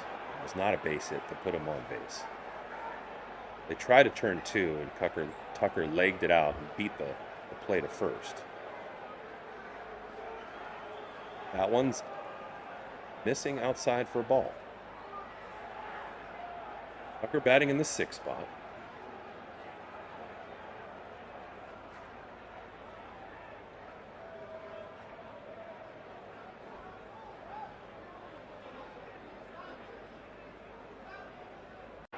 And the next pitch misses outside. So Tucker in control, 3-1. I'm guessing most Dodger fans, as of now, would like Tucker to just take the next pitch, get on base. No offense, but, 0 for 30, basically. Swings at this one. Oh, and he pokes it into right field for a base hit. Yeah! Thank you, Kyle Tucker. Good for you. Good for you, Kyle. So you can see in his body language, even though it's only 3D tag, he looks relieved.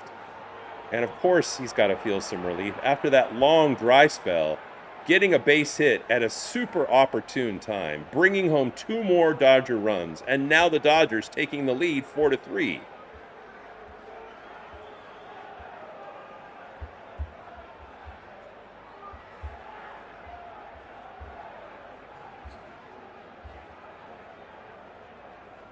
Guys, this mojo you guys have, it's working. The last time we were together, actually, Dodgers turned it on later in the game. And a lot of people putting positive mojo in the chat. And right at that moment, they cashed in. So appreciate that today. If you want the mojo to keep going, maybe you got to put some love or put some 1s in the chat. It seemed to work last time. Needless to say, go Dodgers. Takes longer to write, but it's even cooler.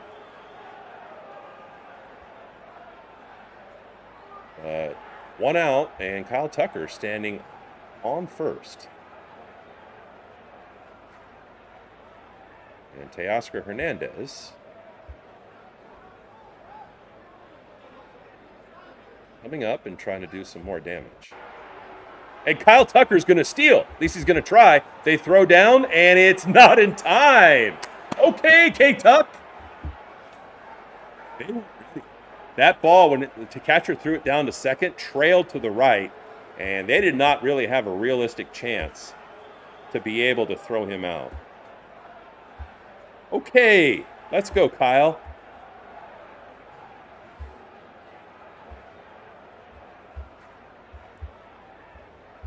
Now they got a runner in scoring position.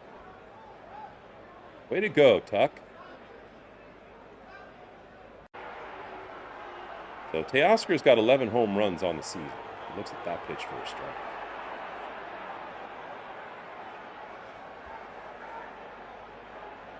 Good timing, Alaska. Good timing, Lou. 1 right on cue. And 1 out with runners in a runner in scoring position. Oh, boy. That was a bad swing by Teoscar, and he goes down. Now there's 2 outs. And Alec Thomas, the brand new, newly minted Dodger, comes up, who's 1 for 2, which includes a single that scored an RBI before this inning. First time we get to look at him since he was just called up due to the injury to Andy Pages from the minors. But he looks quick. He looks fit. I mean, you kind of have to be if you're going to be an outfielder. I didn't get a great look at him the first time he was on the bases, and he's been somewhat busy in center field today. But he hasn't really had to, like, sprint anywhere for a ball yet, so that'll come with time.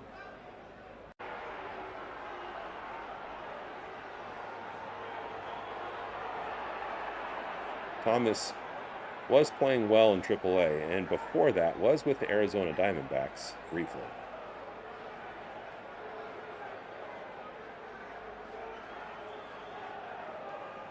And he swings and misses at that one, way low, and the inning's over. But a huge inning for the Dodgers as they get their first lead of the game, and Kyle Tucker gets his first hit at home in forever, in weeks. In fact, a base hit through a pretty small gap between first and second base, based on how the defense is playing. They were already shifted over in that direction because he was a lefty, and he still fit it through for a 2-run hit. And now the Dodgers, at the end of 5, have the lead 3-4.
Appreciate everybody doing your part to get the Dodgers going today. For me, I went to the hat right after the first inning.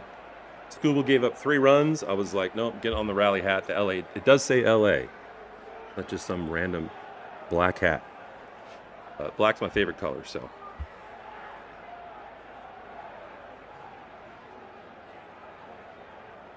And no offense to Michael. Feel for you. If you're rooting for a team, that's not in the top of the standings. It's not fun. But Scooble comes up on a roll. He's going to face O'Neal Cruz, who's 1 for 2 today. He hit a 2-run triple earlier today, and he hit the tying home run yesterday. So needless to say, he's dangerous. And he's part of a lineup that's very similar to the Dodgers. Maybe we'll take a look at those stats in between innings soon. But ranked top 5, top 10 in pretty much every batting category like the Dodgers.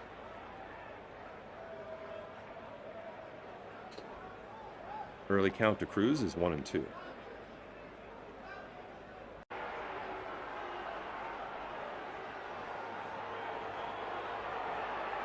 And that one's fouled back. So the count remains. And Scooble is now up to 81 pitches on the day. A little concerned early on in that 3-run inning because, of course, even if you get on track the way that he has since then, you wonder how long he can go. And the last time, I think it was the last time he pitched 106 or 109 pitches. Second longest by any Dodger this season and the longest of his career. So the last thing we want to do is get a headliner trade for a guy like this and then wear him out before he even gets to the playoffs. But he punches out Cruz with another strikeout. Had a baby, Scoob. I'm not going to say zoinks. I'm not going to say it.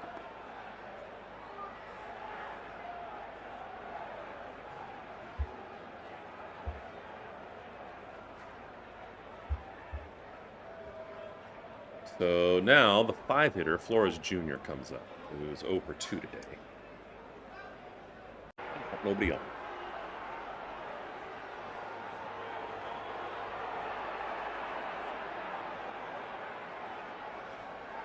That one catches the strike zone.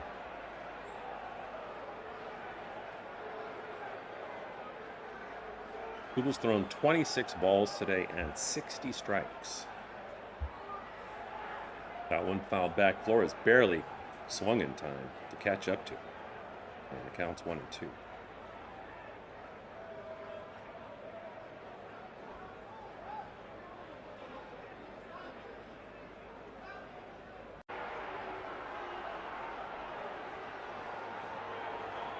Brewers with the best record in the league. And the Dodgers behind them, and then the Braves, who've dropped a few games recently.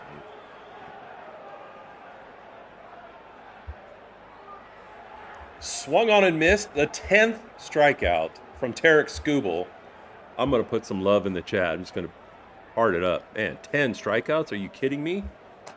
Way to go, Scoob. What mental toughness. Didn't just fold after giving up 3, and it was not on the Dodgers defense. It was all on Skubal the first inning. He's the one that gave up all the hits and fell behind 3 runs early, but has responded big time. What? Hangman's gonna bunt? Dude. And that was not a confident looking square up for a bunt.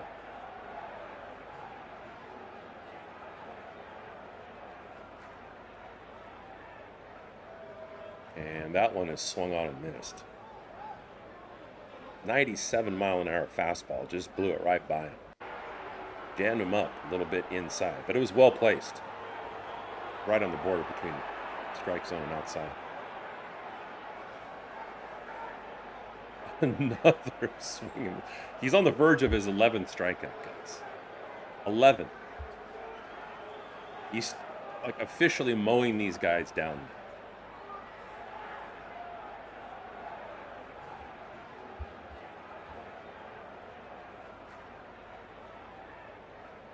So the next pitch from Tarek Skubal.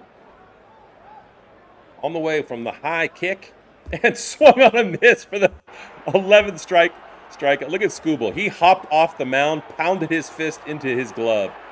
Oh, yeah. Flex, bruh. Flex before you sink into the turf. That's a great job. 11 strikeouts for Scoob. Oh, give Scoob some love in the chat. Put a 1 there. That's good mojo for him. Way to respond. And the Dodgers are set to come up in the bottom of the 6th with a lead of 3-4.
Everybody. Ben Rortvet's set to come up, as you can see, but before he and then Shohei Ohtani come up, I wanted to show you really quickly down here below these 2 diamonds, This is the offensive output and averages for both teams. On the left side is Pittsburgh, on the right side is the Dodgers. And then the way I set up the command center, it's always updating in real time. And you can see where they're ranked in gold, right? So on the left-hand side, I mean, you see Pittsburgh, like there's two categories where they're not in the top 10. One's still 12th. Everything else is top 10. And then the Dodgers follow suit. So needless to say, I expect, as I think you should, some fireworks the rest of the way with two of the best offenses in baseball facing off.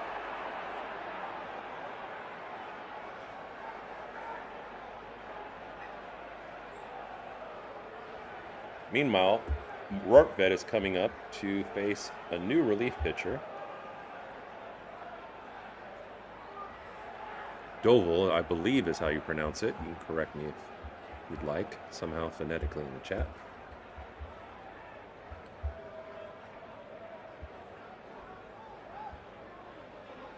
Camilo Doval, is I think how you pronounce his name.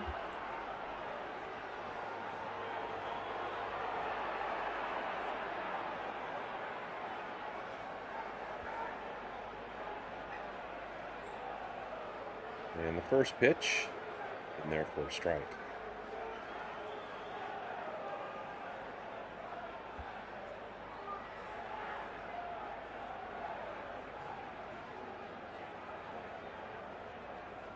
Rortvedt not pressed into having to throw down to second yet today, which I think is a good thing. Whether it's him or Hunter Fiducia behind the plate, neither one of them is particularly great at throwing down. And there's not a whole lot you can do about that. You either got a cannon or you don't. But they've been a good, steadying presence behind the plate.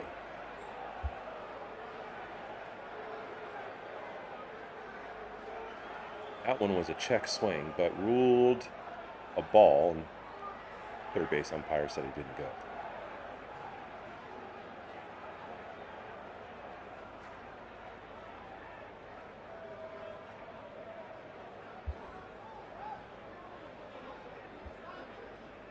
The next pitch on the way is grounded to second, going straight there. Gonzalez picks it up and easily throws to first for the out. So 1 out, and Shohei Ohtani coming up again, who's 0 for 1 today with 2 walks.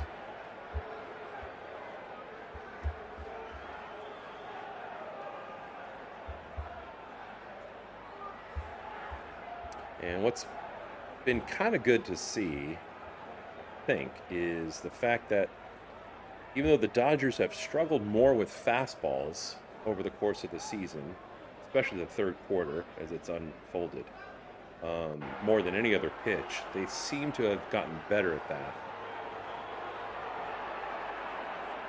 And the reason it matters now is because this is supposed to be one of Doval or Doval's best pitches. This is outside. So the early count to Shohei Ohtani is 1-1.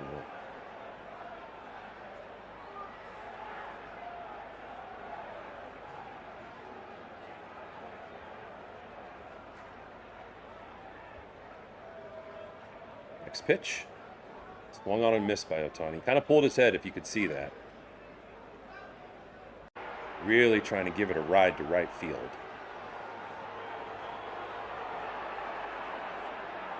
Yeah, put one out. I'm with you on that.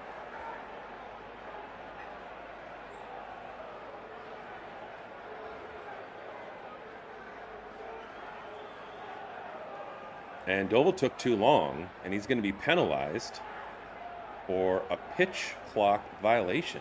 One of the great modern advances, I think, that moves the game along. And so an automatic ball is charged. Oh, Ohtani's got a 2-2 count.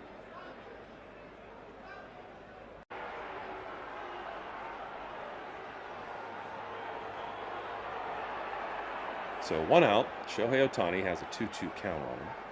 And the pitch, oh, it's low and swung on and missed. He golf swung at that thing, and he still wasn't close. So Ohtani strikes out for the second time today. Now Freddie Freeman coming up. Freddie's 0 for 2 today with a walk.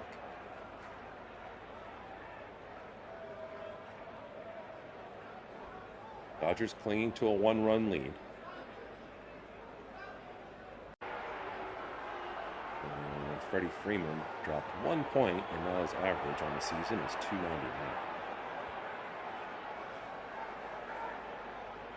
First pitch misses to Freddie for ball 1.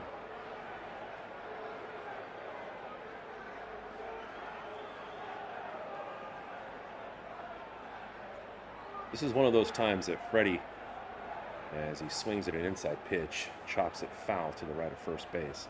Freddie will go with an outside pitch and push it into left field in that space because they're so shifted over. Something that Teo doesn't do. I wish he could learn how to do, but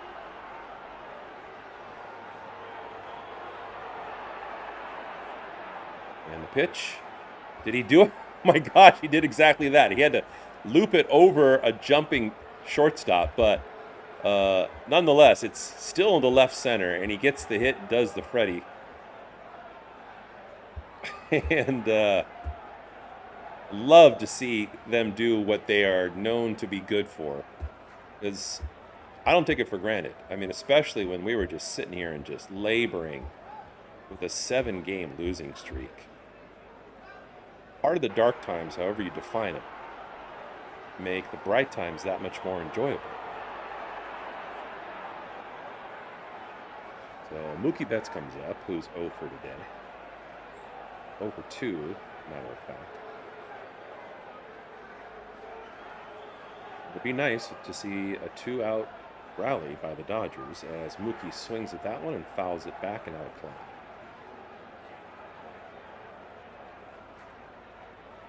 So the count to Mookie early is 0-2 with Freddie on first. If you're wondering, that was Freddie Freeman's 2,574th hit. And Mookie grounds that one foul the other direction. He passed 2,500 in the first half of the season. And hopefully, as he marches toward the Hall of Fame, he's also marching towards 3,000 hits in his career before he retires. And that one is called a ball, but the catcher is going to challenge. Now, Pittsburgh only has one challenge left in the game. And we'll see how this plays out. And the challenge is successful. Good call by the catcher. Good half of the baseball was in the strike zone. This is one reason I think there's not going to be a home plate umpire in the next 5 years. Because that system, that electronic system, is so quick and so accurate. What's the purpose of having an umpire? So Mookie looks at strike 3. And at the end of 6, it's Pittsburgh Pirates 3 and the Los Angeles Dodgers 4.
All right, Tarek Skubal going back to the mound after 11 strikeouts so far.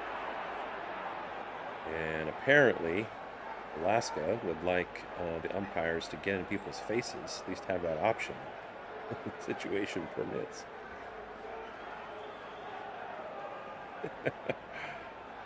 I prefer, I mean, if you're going to ask me what I think, I prefer them not to lose their jobs to a robot. Just kind of generally, without knowing the situation, in favor of that. I just think that's where we're going, but, you know, I'd be perfectly happy to be wrong. So, go to the top of the 7th, and the Pirates still trying to even this thing after the Dodgers surge. pulled ahead.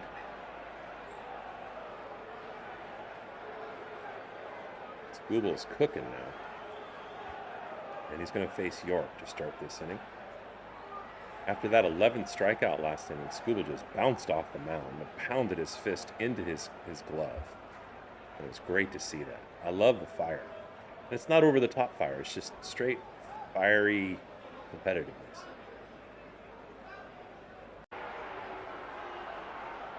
And that pitch misses outside.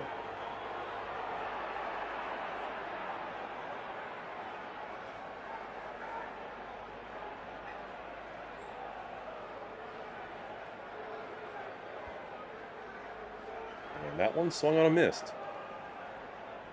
Well, Skubal's got another 2-strike count. Could it be a 12th strikeout? We'll see. York is 1 for 2 today. And Skubal's up to 95 pitches. Like I said, his recent outing with the Dodgers, I think he went to 109. Love to see him. Well, it's the 7th. At this point, if he can get through the 7th clean, they should just shut him down, and the relievers should do their job. So the pitch to York is grounded to shortstop. Mookie Betts charges it, takes it on the run, and throws to first in time for the out. So 1 away. Nice job by Mookie, who I've been a little bit unhappy with lately. He is athletic, and he's really good, and I've come to have high standards for him after the Dodgers shifted him from right field to shortstop. But sometimes he's a little lackadaisical on the balls that aren't that hard to get to. He throws sidearm and creates an adventure over there for Freddie Freeman. That one was clean.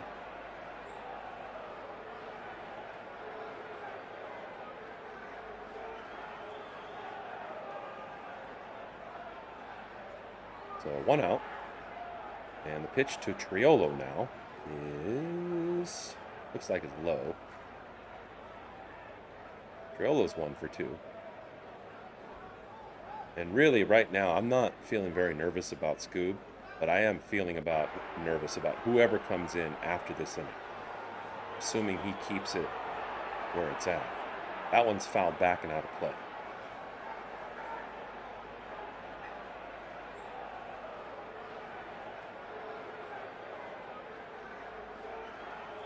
Don Kelly is the manager, but he didn't get ejected, not during this game. I'd have to look it up. Somebody knows, go ahead and respond in the chat to that last question from Jose.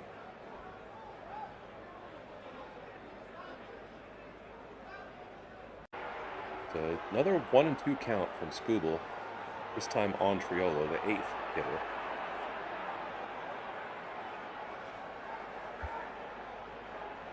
And that one is fouled. And Triolo falls down.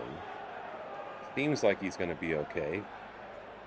Pops up and he's trying to walk off whatever he feels as a result of that flop over.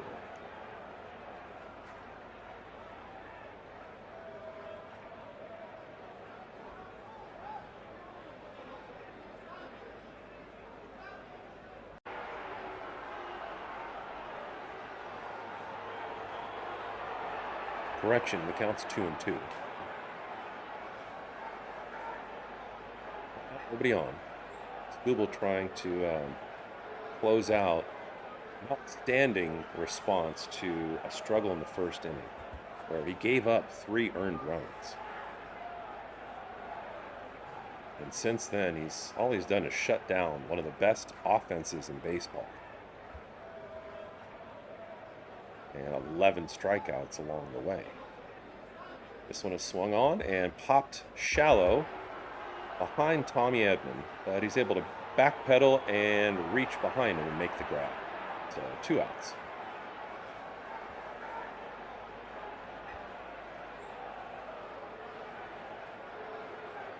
So Skubal gets the ball for what is hopefully the last batter of the day for him, as he's now at 104 pitches. So there's no question he's done after this.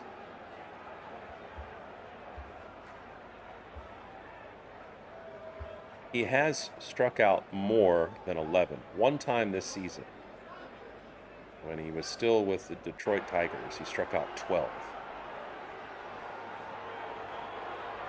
Be great for a punch out here. Put an exclamation point in this out.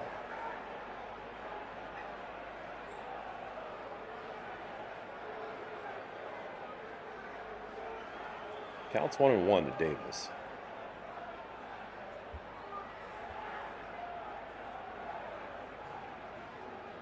And the pitch swung on, and it's a high fly ball to left field. It's carrying, but not far enough to be a real threat. Teoscar Hernandez is going to run under it and make the catch, no problem. And Tarek Skubal gets a standing O from the Dodgers fans. He still is looking for his first win as a Dodger, even though he's done a solid job for the most part in all of his outings. But that part of the story remains to be written. Regardless, though, 11 strikeouts and absolute dominance after that first inning. In fact, we can go to our command center and see what the updated stats are, because this is why we struggle with coding so much before we got underway this season. So Skubal has pitched, of course, 7 innings and gave up 5 hits, 3 runs, all in the first inning, and all earned. They were completely on him. Only 1 walk to 11 strikeouts. And his ERA now has dropped a little bit to 2.91. I think today, before the first pitch, it was 2.95. And as you can see, just below me, the Pirates in the top row scored 3 in the first, and then Scoob has shut them down ever since.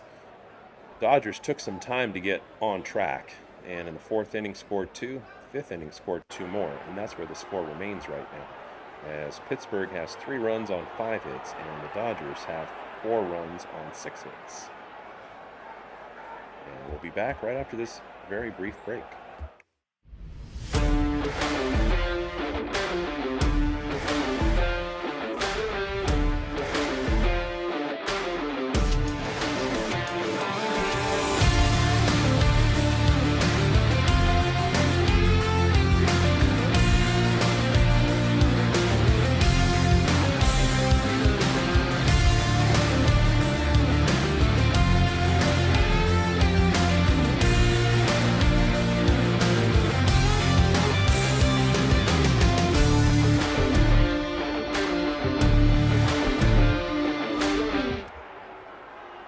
So Kirby Yates set to come in. If you just saw his player card, it looks like somebody's dad is going in there to pitch. You know what? Maybe he is somebody's dad. But he's about to face Max Muncy,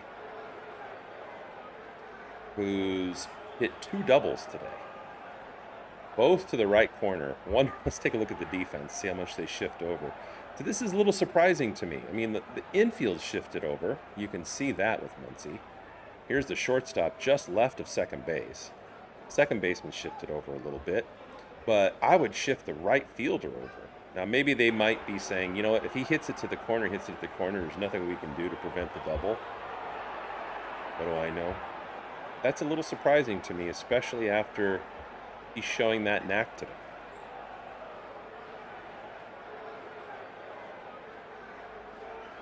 First pitch is a strike, and the count's 0-1 to Muncy.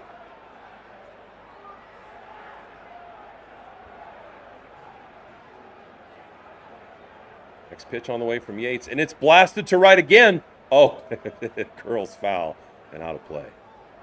Man, fine. You know what? No, right fielder, go back where you were. Please, do me a favor.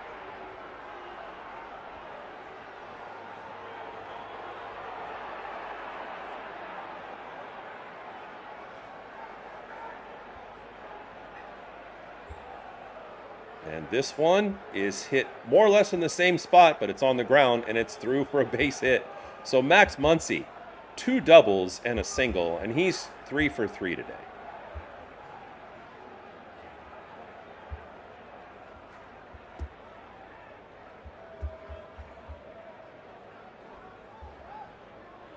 And thanks for all the people that have clicked like today. Appreciate that. You could really help us. Join LA Press Box. Be a part of the community by hitting that subscribe button. That'll help you find us again in the near future. The next time we're going to broadcast a game will be tomorrow. I think the first pitch is a little bit after 1 o'clock against these same Pirates. So now Tommy Edman comes up.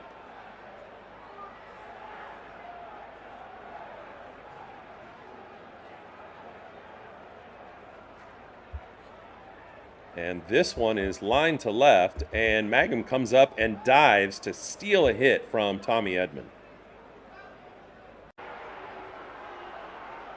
Great play in left field. And now, after the single from Max Muncy, there's one away.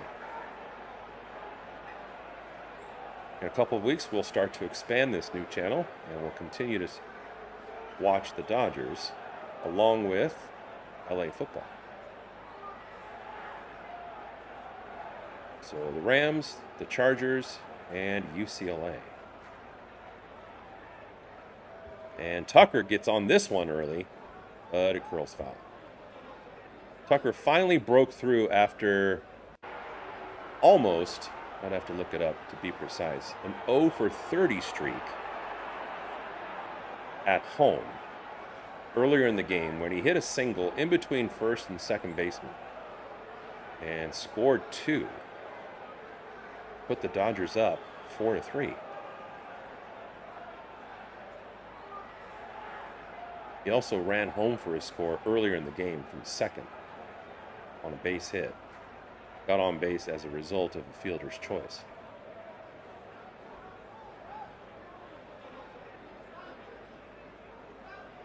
And that one's a check swing, and I think they're going to call that a strike.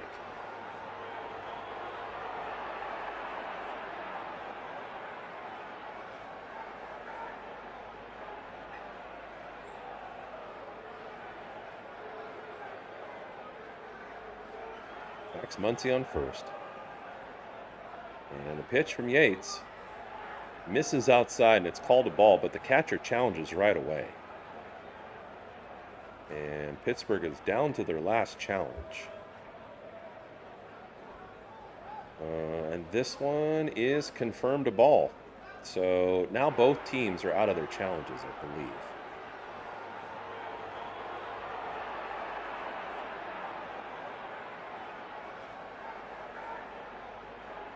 And the count is 2-2 to Tucker.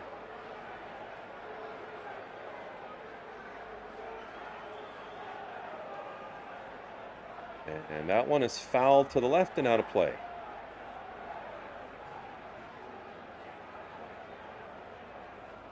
There's a lot of talk about Tuck and his batting struggles and a couple of defensive miscues recently as the Dodgers were making their way back home from Coors Field in the series against the Colorado Rockies. But embraced when he got back home to Dodger Stadium, and the tone was set by his teammates. He grounds this one to first base, who picks it up and steps on the bag for the third out of the inning. And at the end of 7, it's the Pirates 3 and the Dodgers 4.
So Kyle Phillips comes in for the Dodgers.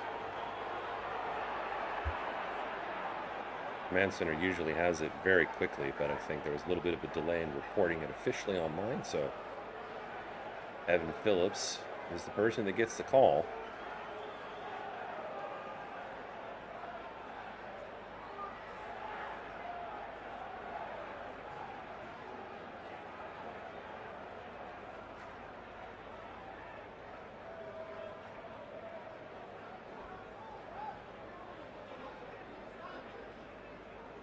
Oh, okay. So Jose the JoJo was on it. So Camilo, the pitcher, got ejected. It wasn't the manager. And I don't know what he did it precisely after he gave up a hit and then got pulled out of the game. Some kind of temper tantrum, probably threw something. This is what usually gets baseball players in the most troubles, when they throw something or they knock something over. Very good. I'm gonna have to hire you for research and development, Jose. But that's the official word that I'm hearing. That the pitcher for the Pirates got thrown out after he was done in the game. So that's why we didn't see it at first. And I don't know where you found it out, but way to go, man. Let me know in the chat how you figured that out, because news to me. Anyway, Kyle Phillips starts with a punch out. That's exactly what the Dodgers needed. And now he's going to face Valdez, number 2 hitter. He's 1 for 2 today. He singled, walked, and scored a run.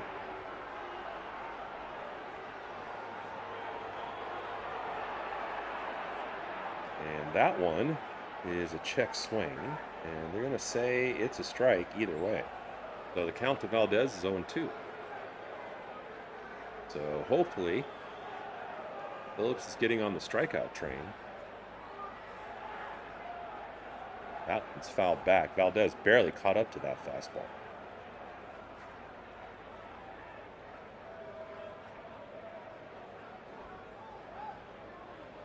Even though I say it quite a bit, if you want to know what the count is or how many outs there are, whether anybody's on base, you can always look in the top left corner of your screen. I set up the command center so that you can see that at a glance, so you don't have to have me say it out loud for you.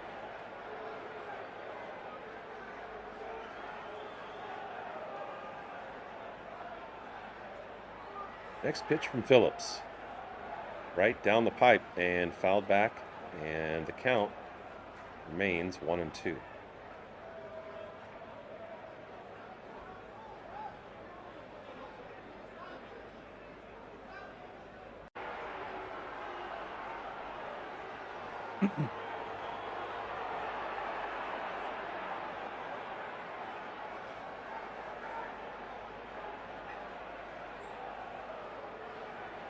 Next pitch from Phillips to Valdez, and it misses just outside. Breaking ball, curved just a little too much. And now the count's even at 2-2.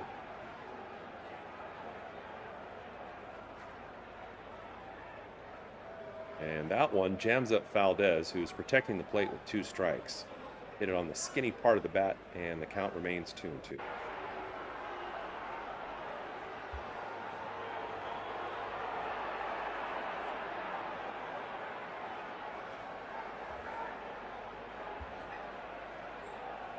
And this one is hit in left center. Teoscar Hernandez is running over there, but he's not going to be able to get there. It actually bounces off the wall. He plays it off the wall and throws into second for a stand-up double by Valdez.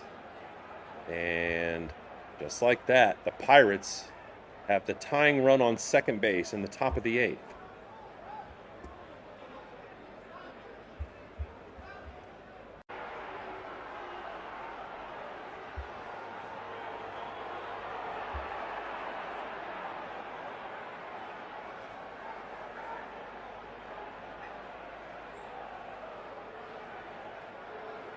And Brandon Cook's going to come in.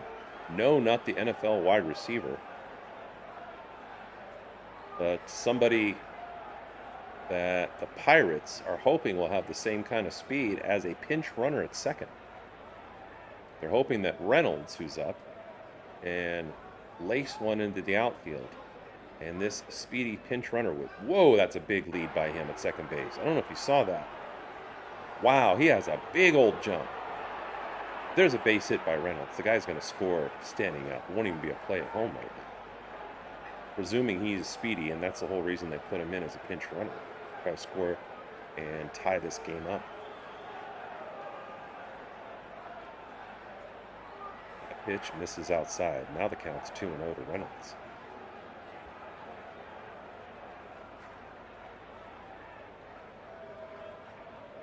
Like I said last inning when Scoob was on the mound, this is the time that makes me nervous, when our relief pitchers come in. They've done a better job the last few weeks. But the first half of the season, I was constantly saying that's the weak point in the entire Dodger organization is our middle relievers. And they still make me nervous. They've been better, but they make me nervous.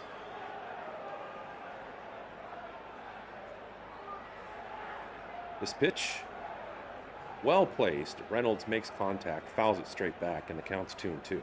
So it's 2 balls, 2 strikes, 1 out, and the tying run in scoring position on second base.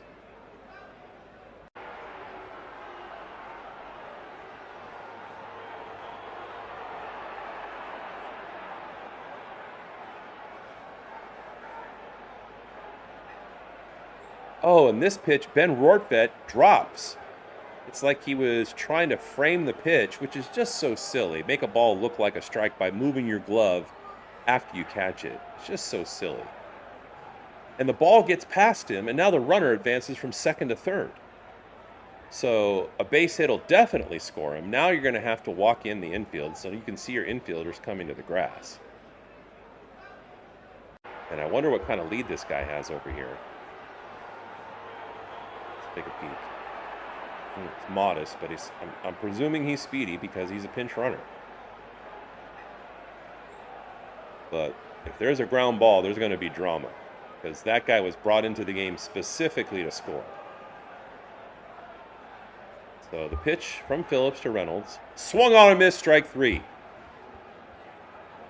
Nice pitch. Way to get him to chase down and out of the strike zone. So 2 strikeouts from Phillips. He's given up a double. He has 2 strikeouts. That makes 13 strikeouts by the Pittsburgh Pirates on the day. And it looks like Dave Roberts is going to make a change because of a favorable matchup. So we'll see what happens shortly.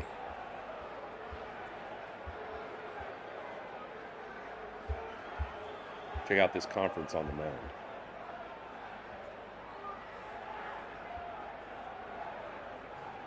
Cruz is not out there. This is part of the wonderful glitchy nature at this point of the 3D, although so much of it is accurate.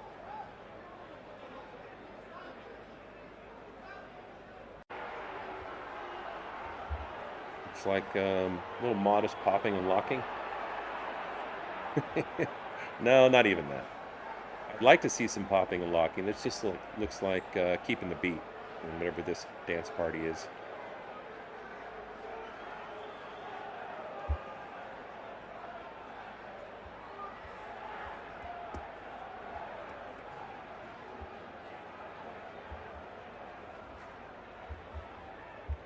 Let's see if we can get an early report on who's coming in for the Dodgers. It looks like it's going to be Jack Dreyer. Jack Dreyer's got a 2.92 ERA. That about the command center. This time it actually works and gets us the early word before any broadcast word. He's got a whip of 1.01, 64 strikeouts.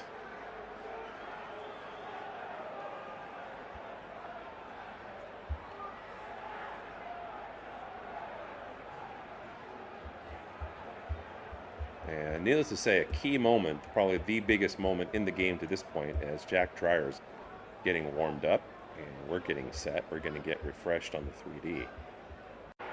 Catch what happens as quickly as possible.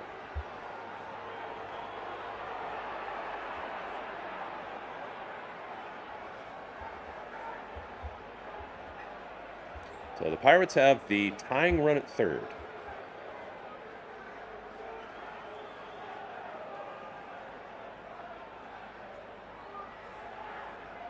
And Dreyer set to face Cruz.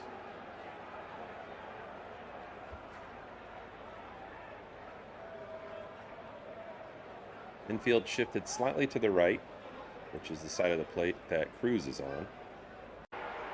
And looks at that first pitch for a strike.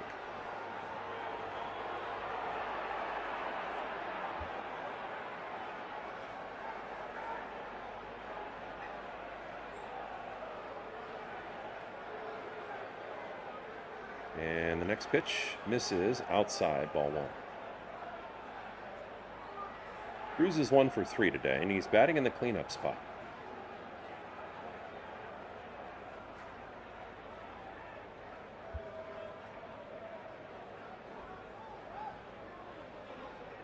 And that one is called a ball, just missed.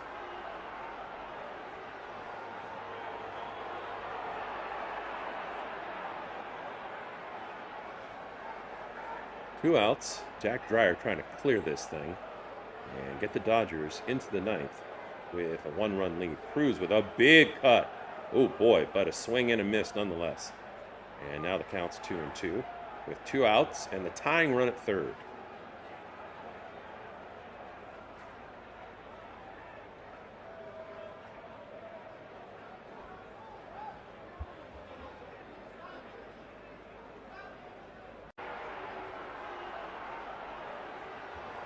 Two-strike pitch on the way from Dreyer. And it's in there for strike 3. Freezes Cruz as he looks and adds to the strikeout total from the Dodgers pitching staff today. The 14th strikeout from the Dodgers. 11 from Skubal and 3 for the relievers in this inning. And the Dodgers escape narrowly with a runner at third threatening to tie this game. But he doesn't come home. And we go to the bottom of the 8th. And the Dodgers are holding on to a lead 4-3.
All right, so Antoine Kelly set to come up and face Teoscar Hernandez. Dodgers, of course, would love to get some insurance right now and score a run or two.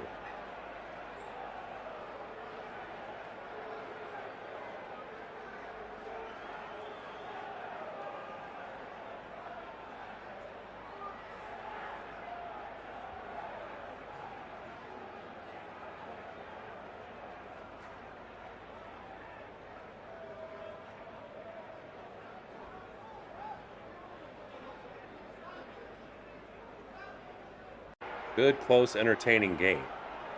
Definitely not over at this point.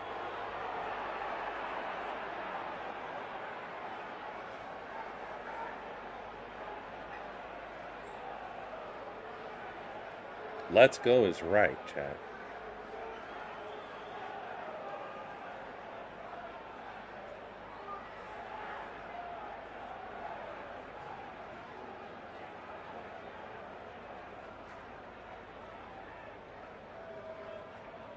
Oscar's 1 for 3.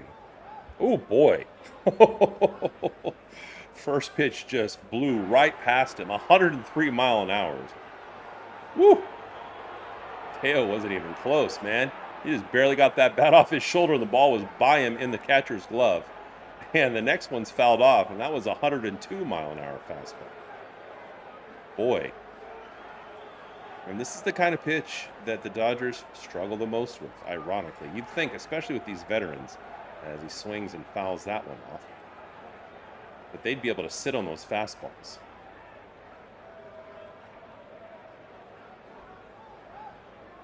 But, with Teo up there, I'd rather see him get fastballs than curves, especially that last pitch. If that was a curveball, I think he would have swung and missed 100%. Next pitch actually misses. So finally a ball on the board.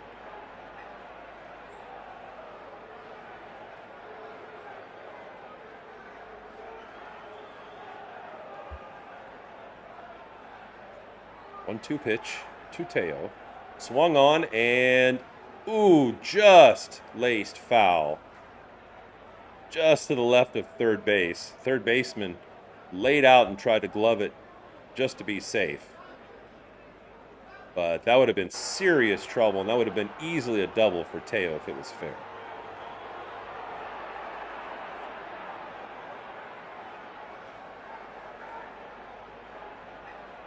That one misses outside. Counts 2-2 to Teoscar.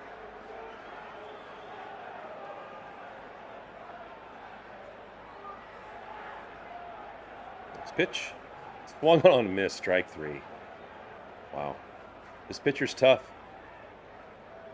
I don't care how accomplished you are as a major leaguer. It's hard to hit fastballs that are over 100 miles an hour. And Teo reminded us of that. Now the inexperienced Alec Thomas, batting 8, wearing number 9, 09 to be precise, is coming up after being called up by the Dodgers to replace Andy Pages in center field. He already got a hit today.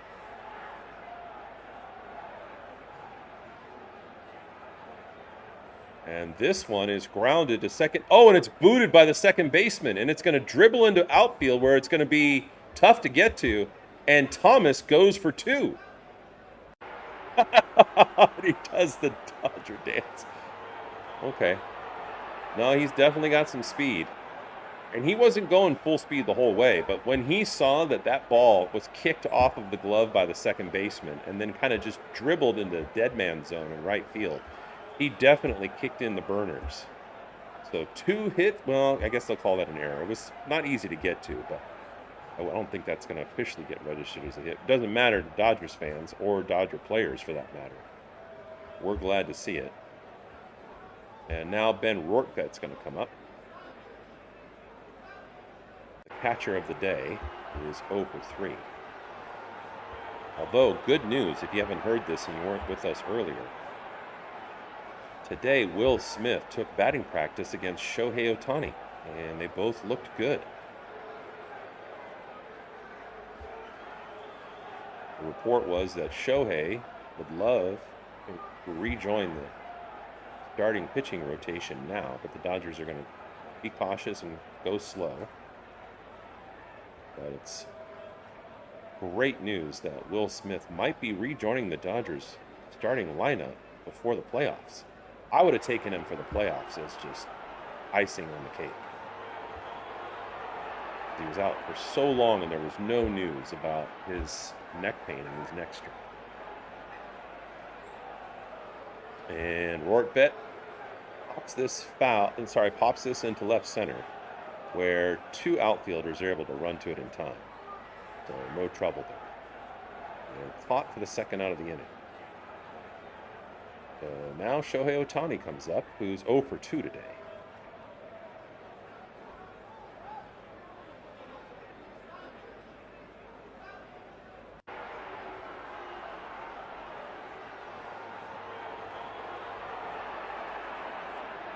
So if you're Kelly, do you go after Shohei with a fastball? I mean, that's who you are. Be yourself. You know what I mean? He does on the first pitch, and it's in there for a strike. 102-mile-an-hour fastball.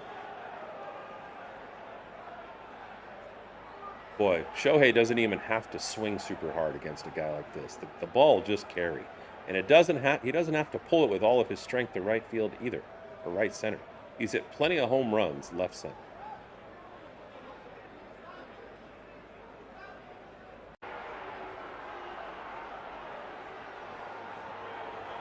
Next pitch misses low and a little inside, and the count is 1-1 to Shohei. Come on, Shohei. Give us some insurance now. 2 outs, but there's a runner in scoring position.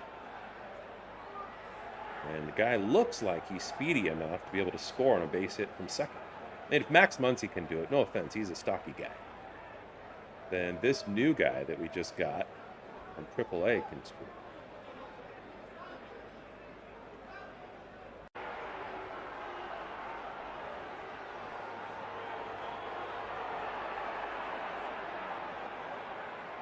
This one is grounded to first. They're going to pick it up and be able to step on the base well before Shohei can get there. So Shohei is 0 for 3 on the day, although he has walked twice. And the Pirates are down to their final 3 outs. We're going to the top of the 9th now, and the Dodgers are holding on to a 1-run lead, 4-3.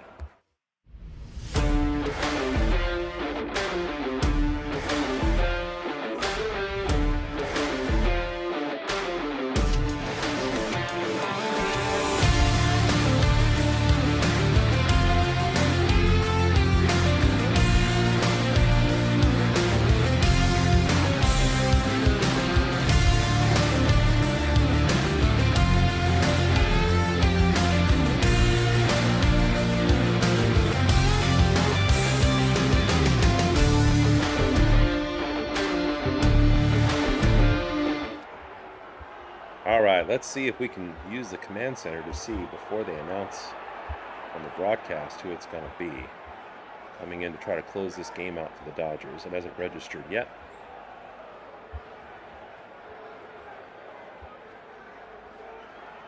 But I'd like to see Tanner Scott myself. Fortunately, it's not Edwin Diaz. I would never wish an injury on a player, but because he's been injured for a time, Dave Roberts has not had the option to put him in there and blow saves. And who knows how much of it had to do with being injured. Although I heard in the first week that he went on the injured list that he was throwing. So I don't know what that means. I don't know if it's an excuse, that Dave Roberts is trying to help him like reset mentally, and how much of an injury is like serious injury. But it does look like Tanner Scott's going to come in.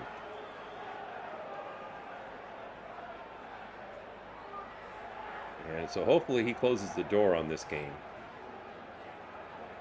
And appreciate all the participation that people have had today, the likes, the lively chat in the chat. If it's your first time finding LA Press Box, join us. Click subscribe before you leave today, and that'll help YouTube help you find us again. The next time we're going to be broadcasting after today will be tomorrow. It's going to be earlier. It's Sunday afternoon, that's how it goes. So I think it's a little bit after 1 p.m. And as a new channel, we don't just cover the Dodgers. We're going to be expanding to the NFL and college football in the LA area very soon here. You can see all the teams that we cover in the bottom left corner of the screen.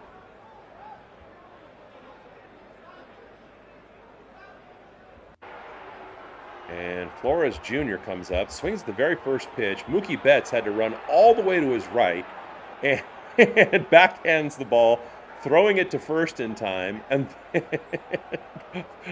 bumps into Muncy, as you can see, and they both have a huge smile after the fact. But an outstanding play by Mookie. Great to see that resurface. And there's one away.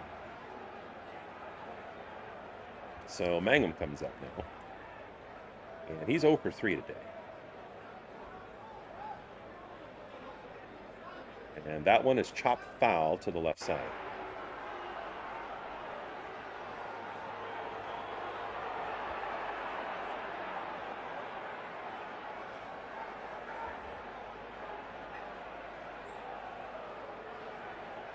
Nick Mangum is in the 6th spot today. Thank you. Who knows? Appreciate it. Always looking for feedback. We're new, but want to hear from people about what they like, what they don't like.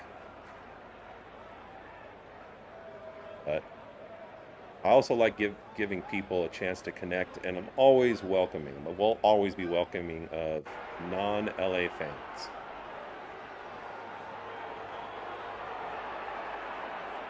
0-2 pitch misses, and Mangum now has 1-2 count.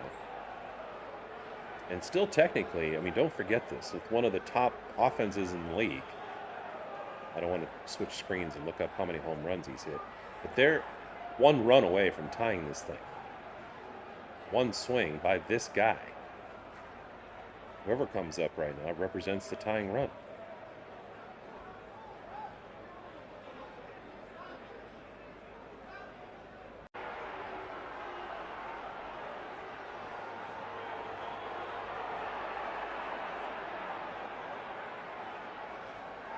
Zoom in a little bit more to get this umpire out of the way so we can see where the pitch hits.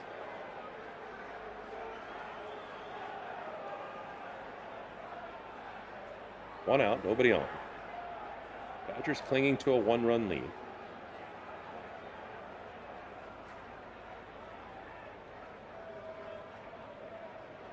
Two-two pitch from the lefty, Tanner Scott. Misses low and inside. Now the count is full.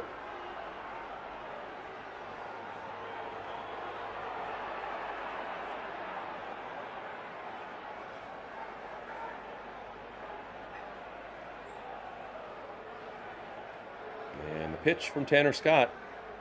It's a check swing, and they're going to go and ask the first base umpire whether he went, and he said, yes, he did. So another strikeout from a Dodger pitcher today. And I think that puts us at 15. And now the 7-hitter, York, comes up. And it's the last out that the Pirates have in their back pocket. York is 1 for 3 today. And he swings and misses at that one. Actually fouled back, just got a little piece of it.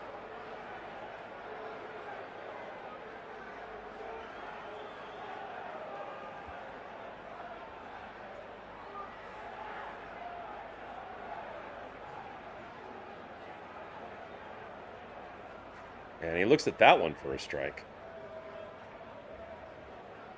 And so it's 2 strikes. And the Dodgers fans are going to rise to their feet. And they're hoping for yet another strikeout. Although that one is grounded to left. Dodger fans that live in the LA area already get a free jumbo jack tomorrow with the purchase of a drink, I think, because that happens every time there are 7 strikeouts. Well, they doubled that. Too bad they can't get 2 jumbo jacks. And if you live in LA, you're welcome if you didn't know that piece of information. This one is swung on and flied high, and it's going to drop just behind second base. Tommy Edman makes the catch, and that's it. So the Dodgers do a great job on the mound after a blip, an outlier, if you will, in the first inning, and put together some runs, including production by Kyle Tucker. Crucial 2-run hit, 2 RBIs he brought in, as well as this new outfielder who had 2 hits today that came up from AAA to replace the injured Andy Pages. So let's go ahead and take a look at the box score.